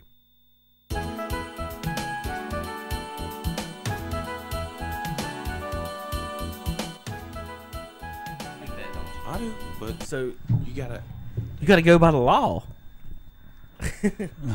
Welcome back to KTC Broadcasting, CampersIn.com. Campers Inn of Kings Mountain. Go see them today. Trying to find this plus minus. I know LeBron's way down here. I was told and said on the TV the other day they had a minus plus minus this year instead of up in the 300s. But trying to find it anyway. Tough year in Cleveland for those. Tim Quarterman, whoever that is 0.1 right now. MKG's break even at 0 exactly. So yeah, at least he's not losing out there. All right, let's see. We had Terry fired up in the break, Smoke, about this new football league. I've never seen someone get so mad about the XFL. I'm not going to watch that. And so that's a waste of my time. Here is my perspective on it before Terry starts being ridiculous. Old man, get off my front lawn. Yeah. So you have NFL players, and then you have college players, right? In spring training, Smoke, how many players are on the NFL rosters? Spring training. Training camp. Training camp, each team, I think, has about 90, 95 that they're allotted to. Okay. During the regular season, how many players are on the roster? Well, they'll have 53, but they're cut down to 46. But 53 are officially on the team. So that means there's 40 people per team that isn't on an NFL roster during the season. But, injuries happen. You're People right. come You can go back play and Canadian forth. football. So what Terry wants you to do is to leave the country because he doesn't think you should be allowed to play professional football in America unless it's the NFL. He doesn't think anyone else should be able to pay you money to play football in America unless it's the NFL. Delavar Ball take his kids across the Terry ocean. said, if you're in America and you want to get paid to play football, you can't make the NFL, you need to leave the country and go to Canada. That's what I'm hearing from you, Terry. That's good. You need to leave the country. So baseball has single A, double A, triple A, class A, class B, all this. How many basic levels do they have per regular? In Major League Baseball, they have 5 levels basically, rookie ball and all this. There are more people that go watch that than watch NBA D League, and that's what it's it's about like NFL. That's what it's supposed to be. That's what it's supposed. There's only going to be 500 people there. It's not Terry. It's not about making you happy about Well, it's not whether making it's me the happy. best You're football exactly in the right. league. It's going to be better football than college football because the players are going to be better. These are NFL quality players. I would rather They're gonna watch be a college playing game in than America. watch that. Well, that's you. You would rather see unpaid people that are robbed of everything by universities. I ain't even We don't get into that. But anyway, but I don't understand why this wouldn't be fun and exciting for anyone to see other people other than the NFL. They can make different rules. They don't have to have the exact same rules as the NFL in college. They can do different things. Although Vince has come out and said he's going to make it a wholesome football. Yeah, it's almost complete 180 because you remember back when he first created the XFL, it was in the height of the Attitude Era when everything was raunchy and so on and so forth. Now it's changed. It really changed because one of two reasons. His wife ran for Senate and like, we might want to change the PG, and also the whole thing with Chris Benoit, which that's unraveling a whole different story there. So they've really been more PG now, and he wants to create it more family friendly. When does he want to run it? Spring again? I think that's when they said about January, Okay, February. there we go. See, right there you already put me away because when you start doing that, I would rather you run it in the fall and the winter and run it on a Wednesday night when nothing else is going on. You can take Wednesday night and play your XFL. And, well, I'm telling you, you can compete with the NFL, so somebody might watch you on a Wednesday night in the fall and spring. If it's spring and summer, do you think I'm going to sit around my house and wait on an XFL game to come on when I can take off to the beach and enjoy my day out on the sand and everything? That's just not going to happen. This is so good. USFL did the same thing, and they fell flat on their face They when did. they moved to fall. When And they they moved to actually fall. had a lot of, and they had a lot of talent on some But of we those also rosters. got to remember, guys, when we start talking about these things, all those old leagues were before the internet. That's true. Way before social media, way before any of this could spread. I think it's going to help the game of football if they can succeed, because what it's going to do, Terry, the quarterback played in today's NFL. You got half the league has really good quarterbacks, basically, and the other half struggle to find quarterbacks, and then some teams haven't replaced quarterbacks in 20-something years. In college, they don't run offenses that look anything like pro offenses, where they throw they run these same routes and throw the passes. They're looking to run the ball, and look at Nick Saban. He's won all his national championship. They got running quarterbacks and now or game managers. And so the guys getting into the NFL, that's why you get these. Why is Carson Wentz being drafted so high? Some kid from North Dakota State I've never seen before, because he's been practicing like a real quarterback should practice. and not running these college offenses. So the more practice these quarterbacks get, you're going to find more people like, say, Kurt Warner and the Tony Romos and the folks. I mean, Brady was drafted in the 7th round. Just think if they had 6 rounds, he wouldn't have been drafted. So I think it's going to help if they can succeed. Now, I'm not talking about the Vince McMahon aspect of all.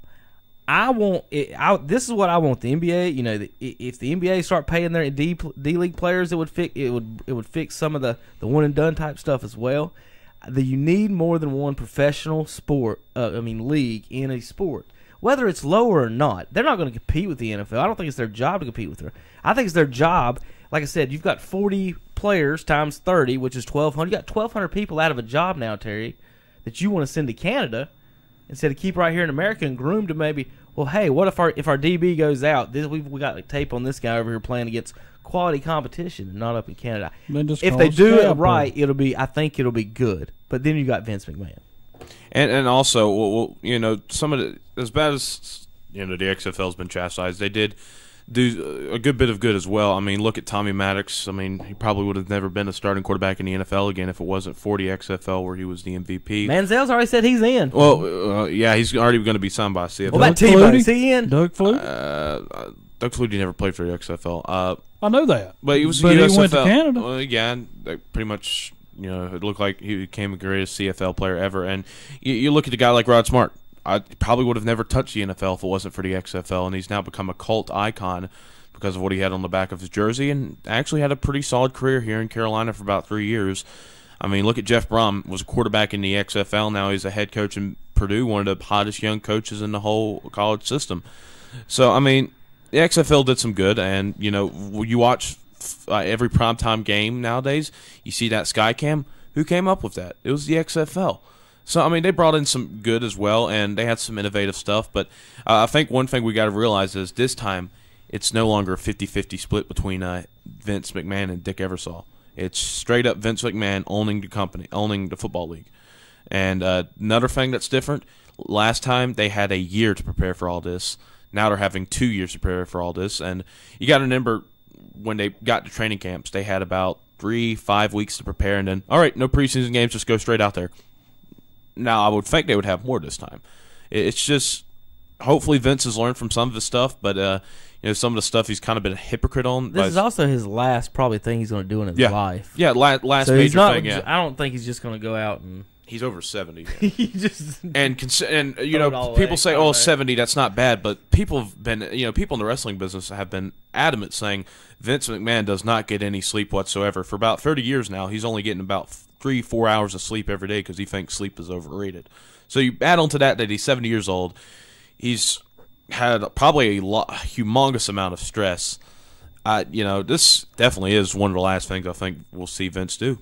And I don't know how long he would expect to be the CEO of the XFL. I mean, he's already kind of putting the next step in his own company, the WWE. He's not going to be the CEO, I think, for much longer. But Terry, he got stone cold stunned the other night. Did you see that?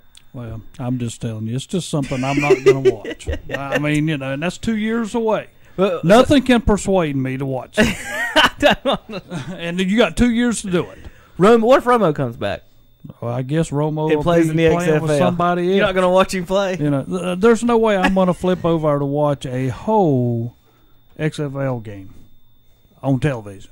Not during that time. You're going to have to change your times. It's not Terry gonna work. loves all football. That's what's funny. I don't get about this. I do. He love loves high all school. football. I love college but if you football, tell I him love you're going to NFL. pay somebody else in America to play football besides NFL Canada. players, he says go to Canada. Look, I'm all for having an alternative. I just don't think, you know, Vince is the best option. But I'm not I'll at least try and give it a arguing shot. that at all. I mean, Vince is a literal lunatic. He is crazy. He is extremely crazy. By the way, I think it's extremely hypocritical that he says, "Oh, we're going to have the games for 2 hours, yet we have to be tortured every week watching Raw for 3 hours every week." So, you know, I feel like that was a very short-sighted comment. All right, JP, we ready for another break yet? JP, you ready for a break? Do they have our speakers on in there? Can y'all hear us, Jock? All right, you ready for a break?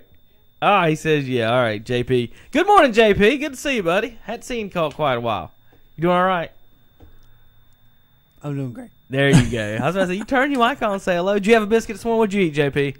I had a sausage. Sausage biscuits for JP. JP and Smoker sausage biscuit buddies. All right, we'll be back in just a few minutes. Campers Inn of Kings Mountain Saturday Sports Talk, KTCBroadcasting.com. The RVer's most trusted resource for over 50 years. That's Campers Inn. Family owned and operated since 1966. And this area's dealer is Campers Inn in Kings Mountain, Highway 161 South at I-85. Campers Inn is the nation's largest family operated RV dealership with 16 locations on the East Coast. From motorhomes to travel trailers and more, from the industry's leading manufacturers, plus award-winning RV sales and service. See hundreds of RVs at the best prices at Campers Inn. Highway 161 South at I-85 in Kings Mountain. Tell them Calvin sent you in to the Campers Inn.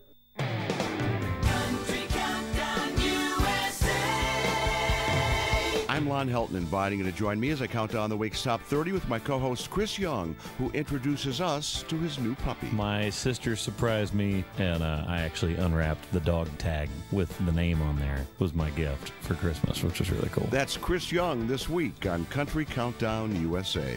Country Countdown USA with Lon Helton, Wednesday afternoons at 1 o'clock on Carolina Country, 1590 AM WCSL, and online at KTCBroadcasting.com.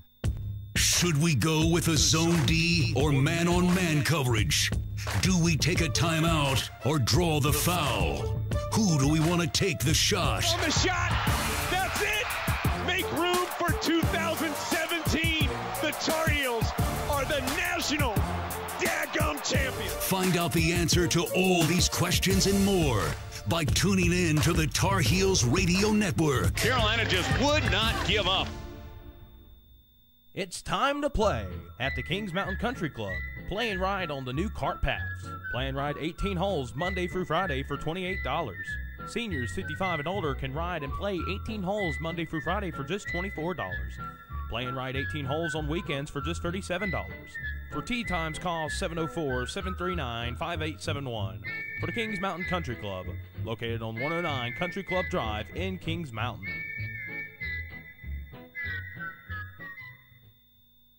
Boy went riding out one dark and windy day.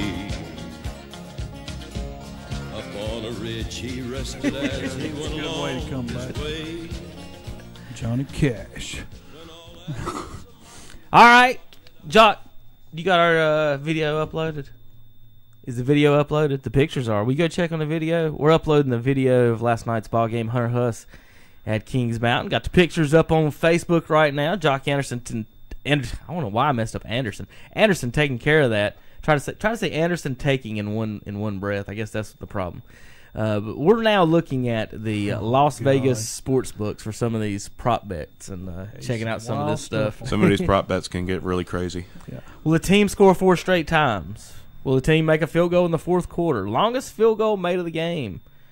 Some fun stuff. Will the Eagles score a touchdown in the first quarter? Will the Patriots score? The Patriots have never scored in the first quarter of a Super Bowl since Brady's been there. Is that not crazy? Did they score when Bledsoe was in it? I think they did. Okay. Because he bled so much he had to have a transfusion. Okay. And you say I make cheesy jokes. That's not mine. That's Chris Berman. That's one of the best. Okay, Berman is the king of cheesy jokes. That's one of the best nicknames of all time. Drew bled so much because he had to have a transfusion. I heard some of the ones he did for Adam Thielen this past week, and I did. Don't stop feeling. I forget some of the other ones, but that's pretty good. I mean, I was like, stuff like that. You kind of miss Chris. As much as people have ragged on Chris Berman, because he's fun. He was so much fun as a child, but you get older and it's not as fun anymore. But Chris Berman was part of a lot of our childhoods. Yeah, and I'm trying to find some of the off-field ones. Some of the ones will be over-under on the national anthem. Will the singer go over-under 2 minutes and 50 seconds? That's always a good one. If it's Aretha Franklin, go ahead and bet the over. See, the thing about this is when you go, and what I like to do, if I have a Super Bowl folks over, we do the prop bets we do our own prop bets on a sheet, and you pay like $5 or $10 to get the sheet, and you do your own prop bets. So it makes the game fun for people that aren't that interested in football or know anything about the Eagles or Patriots. Even if you don't even if you're a fan of another team and don't like either one of these teams, and you hope the stadium crumbles on itself inside. What you can do, you'll be betting on in the first commercial. Will it be a pizza, soft drink, or internet commercial? Yeah. Or you can bet, what do you see, a dog, a monkey, or a bird first in a commercial? Or a puppy, monkey, baby. Will it be Coke or Pepsi in the first commercial? You can bet on all that stuff. And so everybody's on the edge of their seats. You got somebody with a stopwatch counting the national anthem, and it just gives you other things to do other than watching the football game. I really enjoy these parts of the game. Well, and just the Super Bowl's kind of become a spectacle in itself. Like the Radio Row started, I think, in Super Bowl 20. And Radio Row really started because of Mike Francesa and the Mad Dog. But it's become its own spectacle where everyone comes to the event, even when it's in Minnesota. I mean, they're having Radio Row at the Mall of America this year. I mean, you can bet on which quarter Steven Gostkowski makes field goal. How many punts will Ryan Allen have? The number of Patriots to have a reception, over under on that. What will happen first? Patriots score or punt first? I bet a popular one in terms of not the football is, will Janet Jackson show up there in halftime? That's what a lot of people have been talking about. She's going to pop up. Yeah, let's hope this we don't have the same thing. Now, the last time Justin Timberlake and did perform, Mom and Dad were in the stadium, and Dad was actually in the nacho line. He missed the big event. Well, he didn't miss everything though, because I remember he got. Your mom told me he got there. I think right around the time the streaker as an official dressed up. Oh, so he saw the streaker. He did see that, but he didn't see the whole thing with Janet Jackson. That's the wrong streak, and he saw, wasn't it, Terry? You would rather see Janet than the dude running across the field. Oh, some more prop bets. Who's the first to make a field goal, Elliott or Gostkowski? More points. The Eagles full game or Patriots first half points. Terry, you ever heard of something like that? Jersey number to score a touchdown, over under 32.5. If you're making that bet, how bad of a gambler are you, Smoke? Heck, if you're making most of these Terry, bets, I question you. Think about that. Listen to what I said, folks. Jersey number, first player jersey number to score a touchdown. You're betting on whether the jersey number will be over or under 33.5. That's awesome. Yeah, right. We're gonna do these next week. We're gonna find our 10 favorites, and then we're gonna write them down before the game next Saturday. And then just bring us a sheet in here. Yeah, we're gonna do and that. We'll fill it out, and we'll see who wins. We're gonna get there. This is gonna be fun. Well, there's one right there. Here's an interesting one. Who will have more? Tim Hardaway points. I guess they're playing that day. Tim Hardaway, yeah. Or Nick Giannis, Foles, DeMar DeRozan, Harden. You can bet. What is this? You can bet who will have more points. NBA players. Some of these people in Vegas have too much time on their hands with some of these prop bets. Will Chris Paul have more points and assists or Tom Brady completions, Terry? Oh my goodness! Would you bet on that? I know what my bet would be, but you might bring that in here next week. So, who will have more? Boston Celtics points or Patriots rushing yards? 110 is the that's the best. It's 14. That's pretty simple. Though. You better take Boston. Boston's got the spread 14.5. Yeah. Who will have more? Kyrie Irving or the New England or the Patriots? Will Irving outscore New England? Well, the way he's playing. Who will have more, Seton Hall or Villanova or J.A. Ajayi rushing attempts? No, the Seton Hall Villanova margin of victory or J.A. Ajayi rushing attempts, Terry. Think about the guy sitting in Vegas right on Super Bowl Sunday in his chair watching Seton Hall Villanova margin of victory to see if J.A. Ajayi had more rushing attempts than the margin of victory. To be honest, I am shocked you haven't run into a puppy bowl prop bet. How do you even come up with that right there? Think about the people that sit around and come up with these. These are awesome. And then the people that actually make these bets, that actually place stuff on these. Would Jordan Spieth have more birdies or Zach Ertz have catches on Sunday? See. That's awesome. Terry. And there's somebody, here's the problem with this. There's somebody just like you said, yes, that's exactly right. There's somebody betting on every one of these. Some idiot Yeah. No, they're not betting like $2 on each one, like a smart, But they're probably betting. Oh, I'll put 25 in this one. I put 100 in this one. Yeah, I'm definitely making Here's money. a Phil Mickelson bet for you Philly Mick fans out there. Will Phil and Mickelson have more fourth-round bogeys or Nelson Aguilar catches?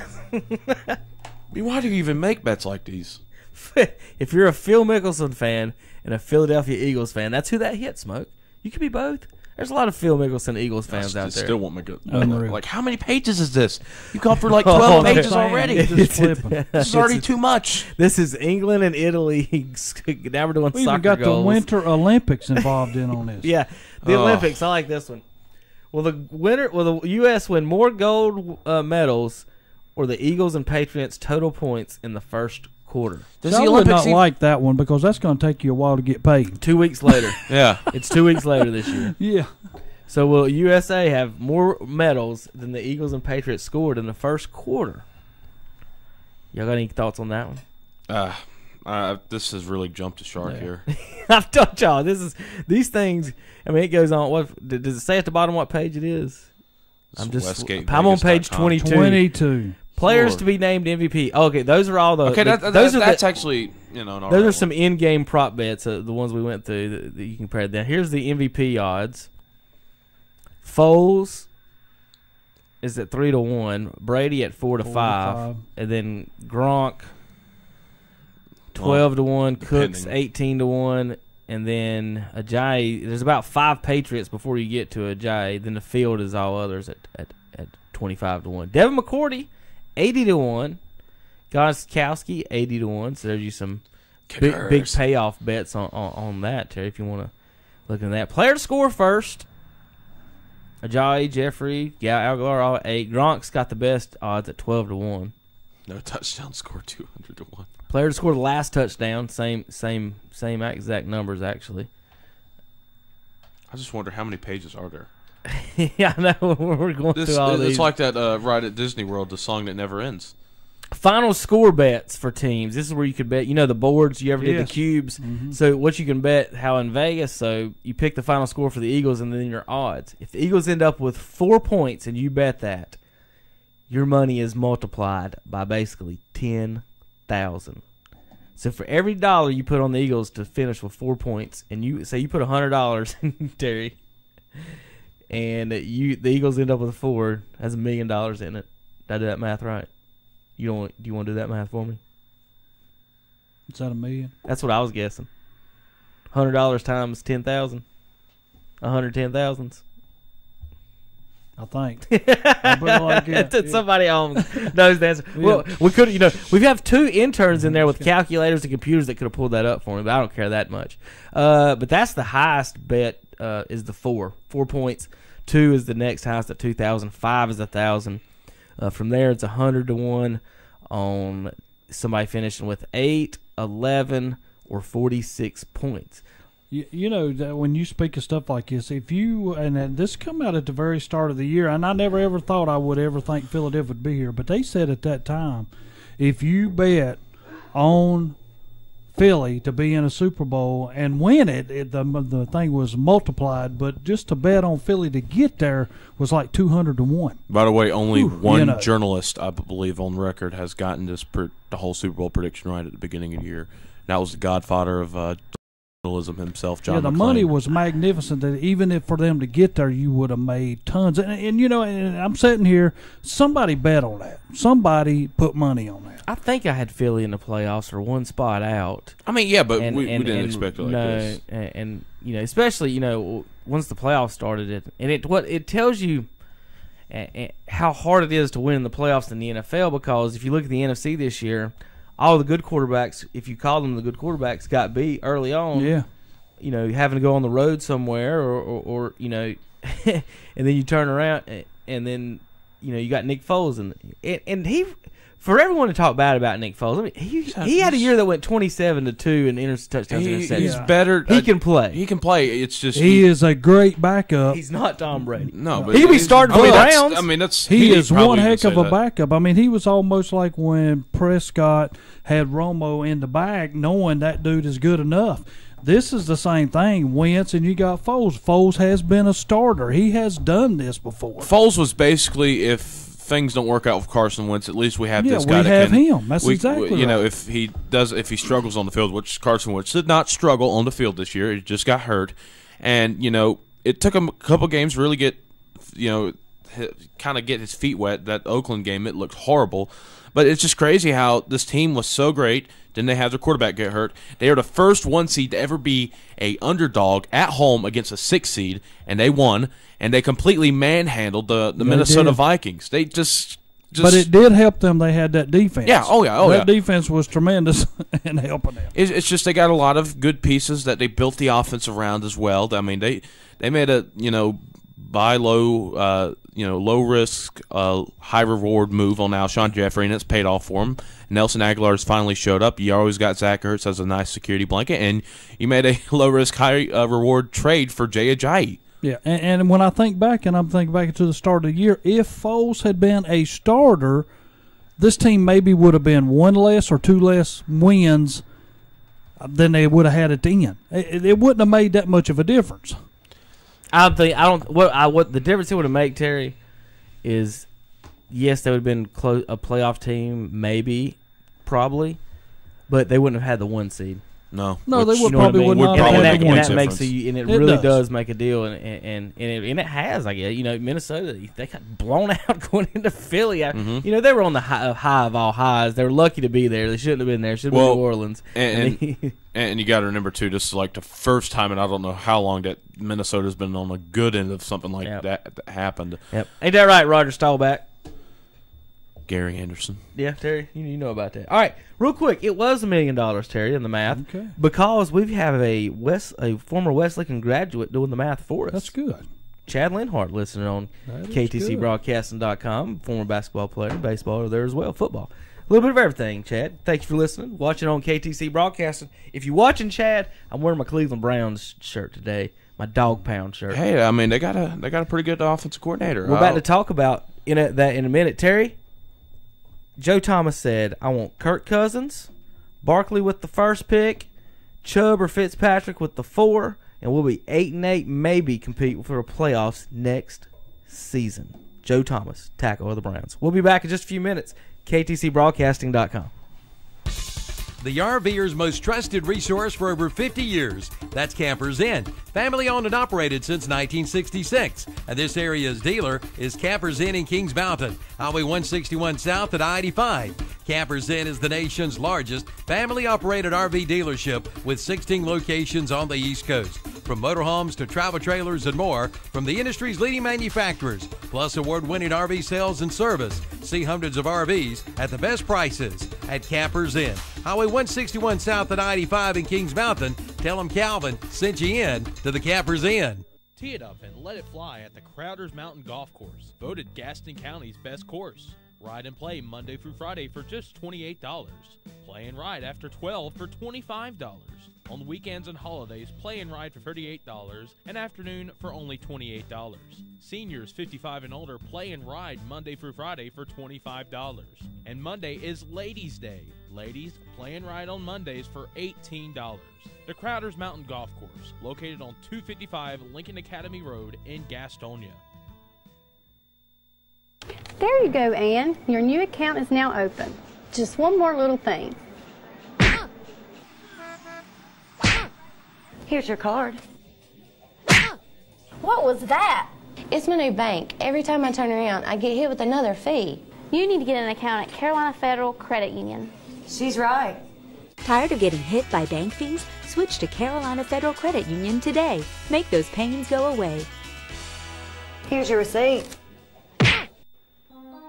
For excellence in funeral and cremation services, talk with Carpenter Porter Funeral and Cremation Services in Cherryville, promoting the highest ethical and professional standards while maintaining cost-effective service.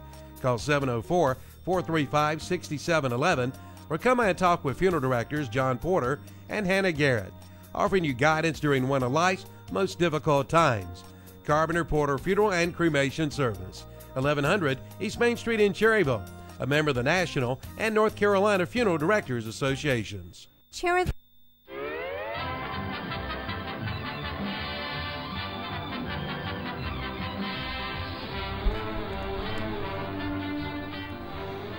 Welcome back, Cameras In Saturday Sports Talk. You know, we should have played that before the last break, Smoke, because we got silly with the prop bets there for a little bit. Or we could have played Benny Hill. That would have been. We didn't even get into the ones that are like off the the commercial prop bets. We got to pull those up. We'll talk those next week. Those will be my surprise bets for next weekend. We can pull them up where you bet on, you know, like I said, what kind of animal. What will be the first animal you see in a commercial? Will you see a baby or an old person first in a commercial? Let's see. There's the whole which chips and which drinks you will be the first. Which pizza company? I guess I'll be Papa John's. Or will be the only. Can the other ones advertise it in that, or does Papa John's got all that? I don't know. I don't know. Not sure either. A couple other things to talk about. We've got NC State and Tar Heels today on the schedule. JP, what's the time of the start on that in there? You look over on your schedule to your right. There's a sports schedule. We'll get that just a second. We've got Tar Heels and yep. What you got? Today's date, the 27th. At the NC State, North Carolina, we got 11 a.m. and the Charlotte Hornets at 7:30 p.m. So Hornets and Tar Heels today on KTC Broadcasting. Terry got out of here before we talked about NC State, Smoke. He said he didn't want to talk about it. He thought he knew. I know State's going to get beat today, is what he said, and because Tar Heels got beat the other night, they're going to take it out in the Wolfpack. But you never know. And I don't think, I wasn't too high on last year's Tar Heels team, and they won a championship. But they don't have Justin Jackson this year, and I think they're very vulnerable to about anybody. If anybody plays well, a quality ACC team or something like that, I think they can knock them off. And, I mean, they're not – they just don't seem the same. They seem like a step off. And, as you said, Justin Jackson – even though people thought he was overrated in terms of being ACC Player of the Year last year, he was a big part of that championship. He's a go-to wing that they don't really have right now. And, we kind of talk about that with the Hornets all the time. It's tough to win, championship-type basketball without a go-to wing like that. And I think as well you're just trying to force Luke May to take too much. Yeah. And, I mean, he was great in his role last year, and I felt like he would have been, if they would have kind of slowly progressed him, I think it would have been a little bit better. But, you're kind of forced to because you lost Justin Jackson. He decided to go out a year early, and, you can't blame Justin Jackson. Go out while the getting's hot or while the getting's good, and, he got himself a first-round wasn't a lottery pick, but, he's right outside the lottery. So, I mean, good for him. He's, made a living off of it, and that'll set up his family like you're supposed to. But, Carolina's still going to be a tournament team that, and if they can get something going right at the right time, they can make another run if they want to. Do I think they're going to win? No, but you never know in these situations. That's why the NCAA tournament is so heavily watched and loved by many people, is because you never know who's going to win. You might think but that's why brackets get busted by the first day every year, Kevin. It's just crazy. And well, you think about it, though, and it's 64 teams. Mm-hmm. We argue for how many weeks about who the top 4 teams in football are? And then then all of a sudden we know who the best 64 teams. 64, 68, because we have the play-in games. So now we know. I can tell you who the 68, the 69 team is, but I can't tell you who the 4th and 5th best team in football is. So there's usually 10 really good teams for the most part. Mm-hmm. Then from 10 through 30, 40, they're all about close to the same. And then from that on, those teams are about the same. And so on a good night, anybody can win from level if you're going a level like that, and especially the one and done situation, the on the road. You don't know about the hotels, the travel. Some of these teams don't travel at all, and it's tough. It's tough on the kids. Unfamiliar situations, and like somebody said, the matchups. Tar Heel fans will tell you they've run into buzzsaws of people you've never heard of before in a tournament that scores 30. Bill Curley, Nate Arsenal never didn't miss a shot. It seemed like you run into people that get hot. How those folks that ran into Davidson all those years with Steph Curry feel. Now this is before we knew what Steph Curry was. Exactly, but when they ran into him, what I'm saying is a player like that gets hot. That's good, can run through in a tournament like that. All right, Smoke. We're rounding up the show, and we want to talk. We do have the ACC Barnstorming Tour coming up as we talk about this ACC basketball. Coming to Hunter Huss here in a couple months. We'll have it broadcast live on KTC Broadcasting April 18th. Get your tickets. If you can't get your tickets, you're going to have to watch on KTC. It's the seniors of local North Carolina ACC teams, UNC, Wake Forest State, and Duke. Every year they run the seniors around some of the local high schools and play the local kids and have a little game, 3-point contest, dunk contest. This year, UNC will be featuring Theo Pinson and Joel Berry. Duke will be featuring Grayson Allen. Then we'll have some Wake Forest and NC State players as well on the list. All right, Smoke, let's talk a little bit about this Hall of Fame. And for Major League Baseball. For Major League Baseball that could come up this week. And before we start, I kind of want to make a point. I've been watching a lot of TV and watching the comments and voters and all the arguments about, the steroids thing. Like, what do we do about them? There's arguments from a lot of different people. But the arguments that I'm seeing are that players, people that played the game, coaches, managers that have been in the sport, that knows how hard it is to work to become great, how hard it is to work to be great, how good you have to be, how good your natural talents have to be great. Those folks are on the side of don't let them in. Don't let them in. Chris Carter went off. He's a football player, and he went off the other day on TV calling. He said, "Don't let that big-headed steroid-using Bonds in the Hall of Fame." Because, and I'll explain to you their side of the story here in a minute. But then when you look at the writers and or people, not particularly millennials, but yes, I ain't trying to blame it on millennials, but people that are younger that actually did maybe not have saw Bonds play, but they look at the numbers, and then when you look at the numbers and say, well, this is when pre-steroids and post-steroids. Yes, Bonds was good and great pre-steroids, but what what made them they tried to get to the top. They weren't happy in the 10th best player ever or the 15th best pitcher ever. They wanted to be the greatest ever. And so what they did, they cheated everyone else that is in the game that wasn't using steroids, that wasn't using performance PEDs. And what they did by cheating them is that, JP, I can't take a phone call right now. I don't know who's calling. Does somebody want to be on the show? He just wants to place an ad. Oh, Jock, go take care of that. We're not having swap shop time. Jock, write that down. I don't know what to say to him. Anyway, so what was the last thing I said, Smoke? I'm sorry for Jock was something about cheating. Okay, so basically what Bonds and them were doing. So he went from a doubles hitter to a home runs hitter. So then tried to be the greatest ever. So yes, he might have been, but he still tainted it, and he still cheated, and he still went to a different level to attain a different. He was jealous of the attention McGuire and Sosa were getting of the home runs. In 1 year, think about this: Barry Bonds hit only 50 home runs once in his career. That was the 73. The year he hit 73. The highest he ever hit in his career was 49. Besides the 1 year he hit 73. So you're telling us in 1 year he hit 24 home runs more. That's 50, and that's 50% if you do the math on his 49 than he's ever hit in his career. Now, I'm not saying he's not a good hitter. I'm not saying he wasn't a Hall of Fame talent. But my thing about it is when they say, well, you can't tell the story without Pete Rose, without Barry Bonds, without Clemens, you're right. They are right, Smoke. But that doesn't mean you give them an award for it.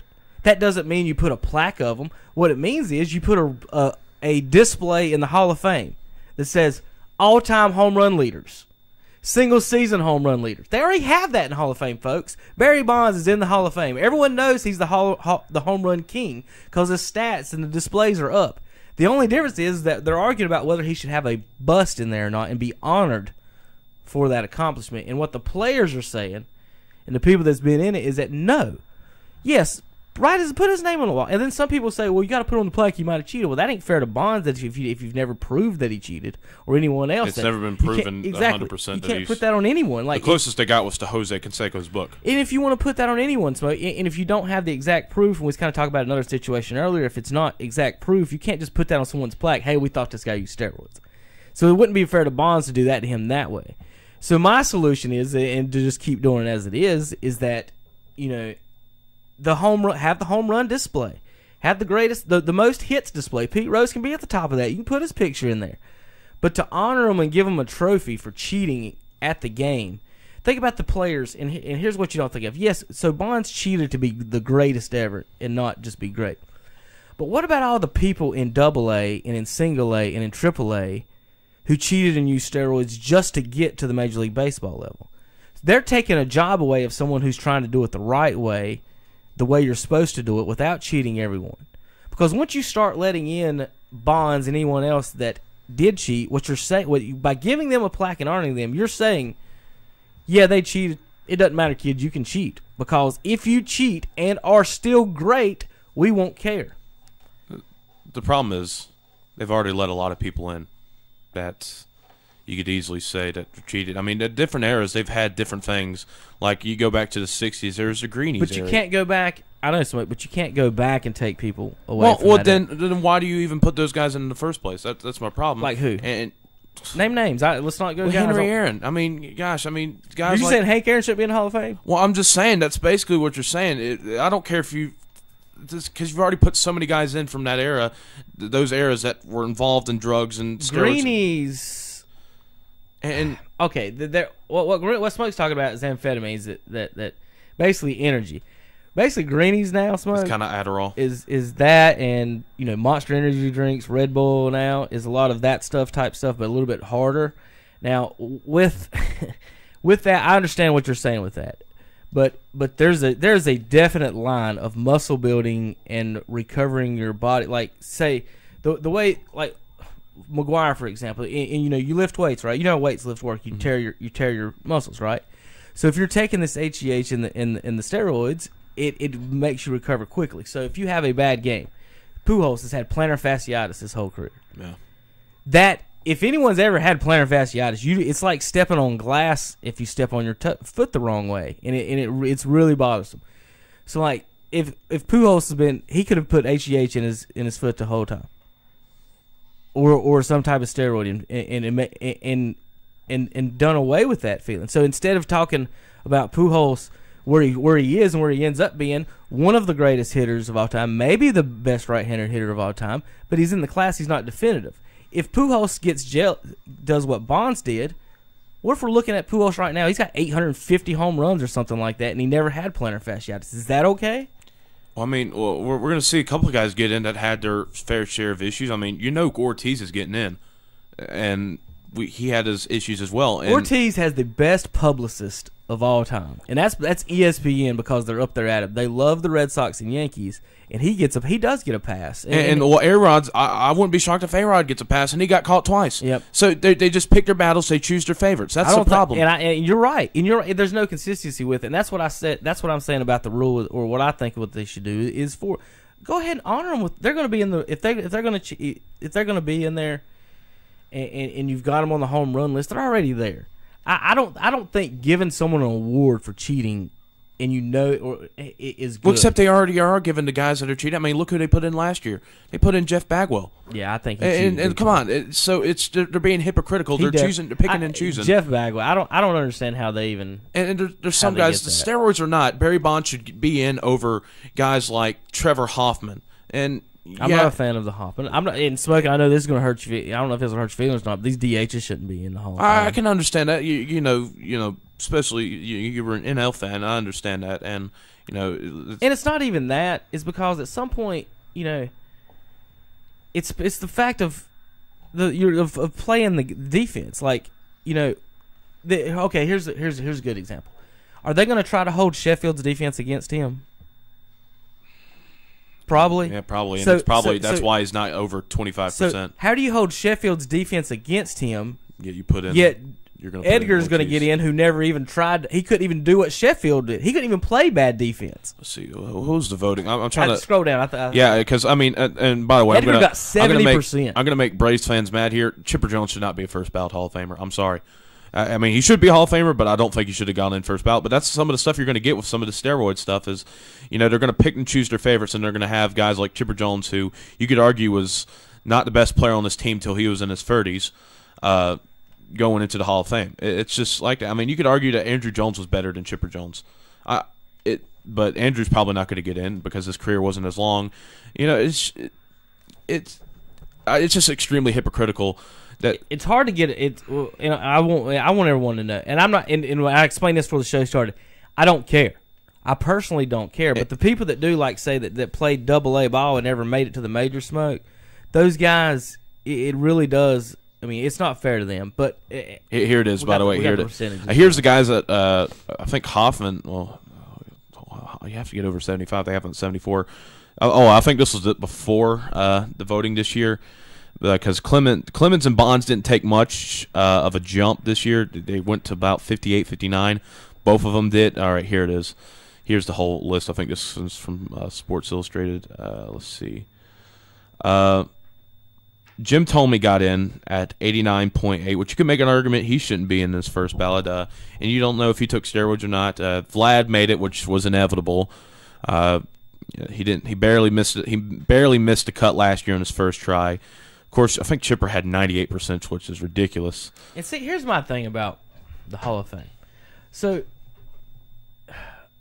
to me, it should be, they put in how many players this year? 4? Is there a limit on the Major League? I know they vote for 10, I don't know off the or do you top just of got my to get 75% out of 10 I think votes? 75%. So, I mean, he had 4 this year. Edgar Martinez is definitely getting in next year because he's at 70.4 unless something happens. I mean, he took a big jump to go 11.8%. Mike Messina's 64.5. I just don't understand the Martinez thing at all. At least Poppy won championships. And played a big part in those championships. He was really good in the postseason. But at least he did that. And Edgar, I don't know. You know, everybody, some people say that they were worried about Edgar back in those days more than A-Rod and Griffey. And anyone who said that is lying through their teeth. Ken Griffey Jr. in any lineup in his prime was the most deadly thing you've And you ever could argue seen A-Rod besides was Bonds. right up there with him in his prime as well. I mean, Barry Bonds, let's see, he only went up 2.6% after taking a big jump. Some people that voted for Bonds last year and Clemens for last year didn't vote for him this year. Clemens was above Bonds by about 0.5%. And none of them took a big jump. They got about 3 years left. Let's see. I mean, the fact, man, I'm the biggest.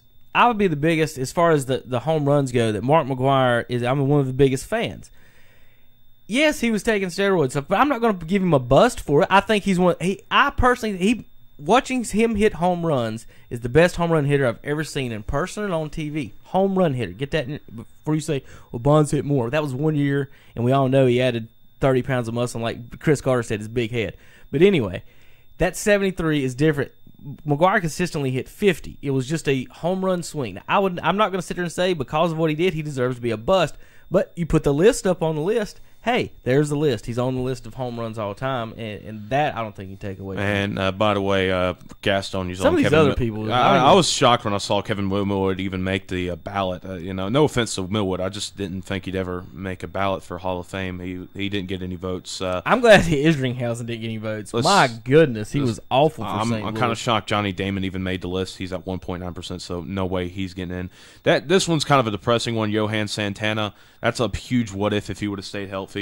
He only got 2.4%. If he would have stayed healthy for another 5 to 10 years, he definitely would be in. I tell you who's not getting what they should be getting is Larry Walker. Let's see. Larry Walker's unless he has some type of steroid ties or something that I don't know of. He took his 8th year of eligibility. He probably took his biggest jump.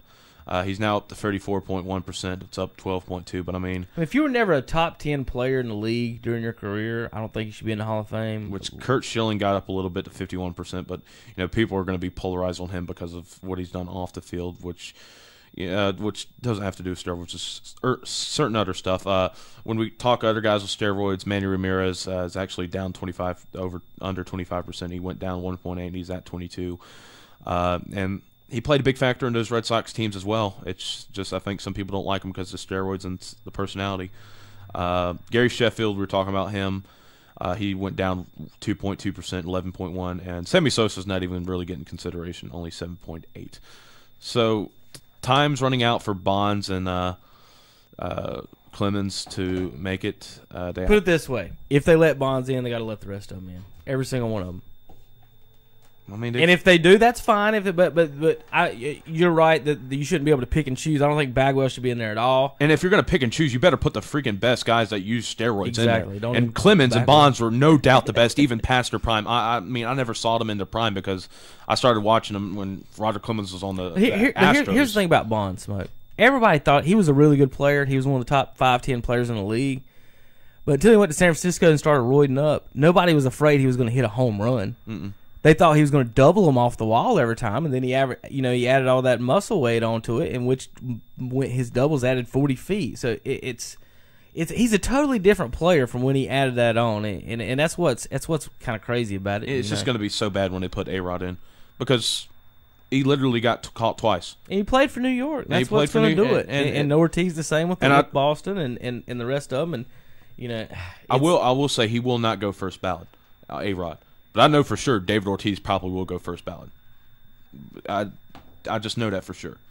And, it'd be hypocritical because, I mean, you take Bonds over Ortiz in a heartbeat as an overall player, and you'd probably take Clemens over him too. Because I mean, Clemens, he's one of the best pitchers ever, steroids or not. Yeah, you're right. Clemens pretty good, but and that's that's the whole they're hanging on at the end of their careers, and you're putting all of these stats and all, you're good to your. People are starting to question Brady now, maybe, but well, if he's doing some HGs. I got a text here, Smoke. Before we get off here, Sosa McGuire saved baseball, no matter if they make the Hall of Fame or not, and that's very true. Mm-hmm. And that's what that's a lot of people don't like about the Bond situation, is that McGuire, like I said, he was 40, 50 home runs every year. His whole career seemed like he was chasing 61. This dude's gonna get it at some point, and then he did it. Him and Sosa did it 2 years in a row. The way baseball, everybody was happy, and it kind of come together. The cloud hadn't started yet, and then all of a sudden, this guy who's never hit 50 in his life breaks the record, and you can't throw a ball by him, and you're just like, his head's got twice as big. Something's out of hand, and that's when it all started. Coming apart. His name now escapes me. He played with McGuire. Oh gosh, Canseco? Yeah, Jose Canseco. He blew the whole. He blew the whole thing up. He was the whistleblower. Yeah, and well, he's a character to say the least. But I mean, it was the greatest era of baseball. But is a goofball. It kind of opened up our eyes, and I think baseball's now starting to recover a little bit from it with the current crop of guys they have. Mm-hmm. But it took them a long time to fully recover, and I still think they're recovering at this point. Well, this year they juiced the baseballs trying to fix that, and that's pretty much scientifically proven. So, anyone wants to call me out on that one, go ahead and read science. How about that, Smart? All right, it's time to go. We got to go. Saturday morning, been a good morning. Campers in Sports Talk. Jock Anderson in the house, and John Prather on the board today, as always, helping here on Saturdays. We had our biscuits from Mitchum's Kitchens. Give them a call today, 704-276-1155. Breakfast, lunch, and dinner, 7 days a week. Give them a call. This week on KTC Broadcasting, we got some games coming up. Only 2 weeks left, Smoke, of high school basketball regular season. You believe that? Cherryville at Highland Tech, Maiden at East Lincoln, and then Kings Mountain at Burns is on our schedule. However, that one may be changed on our schedule. I think we may be picking up a Shelby game this week. We do have East Gaston at Shelby this week, Smoke. I think so.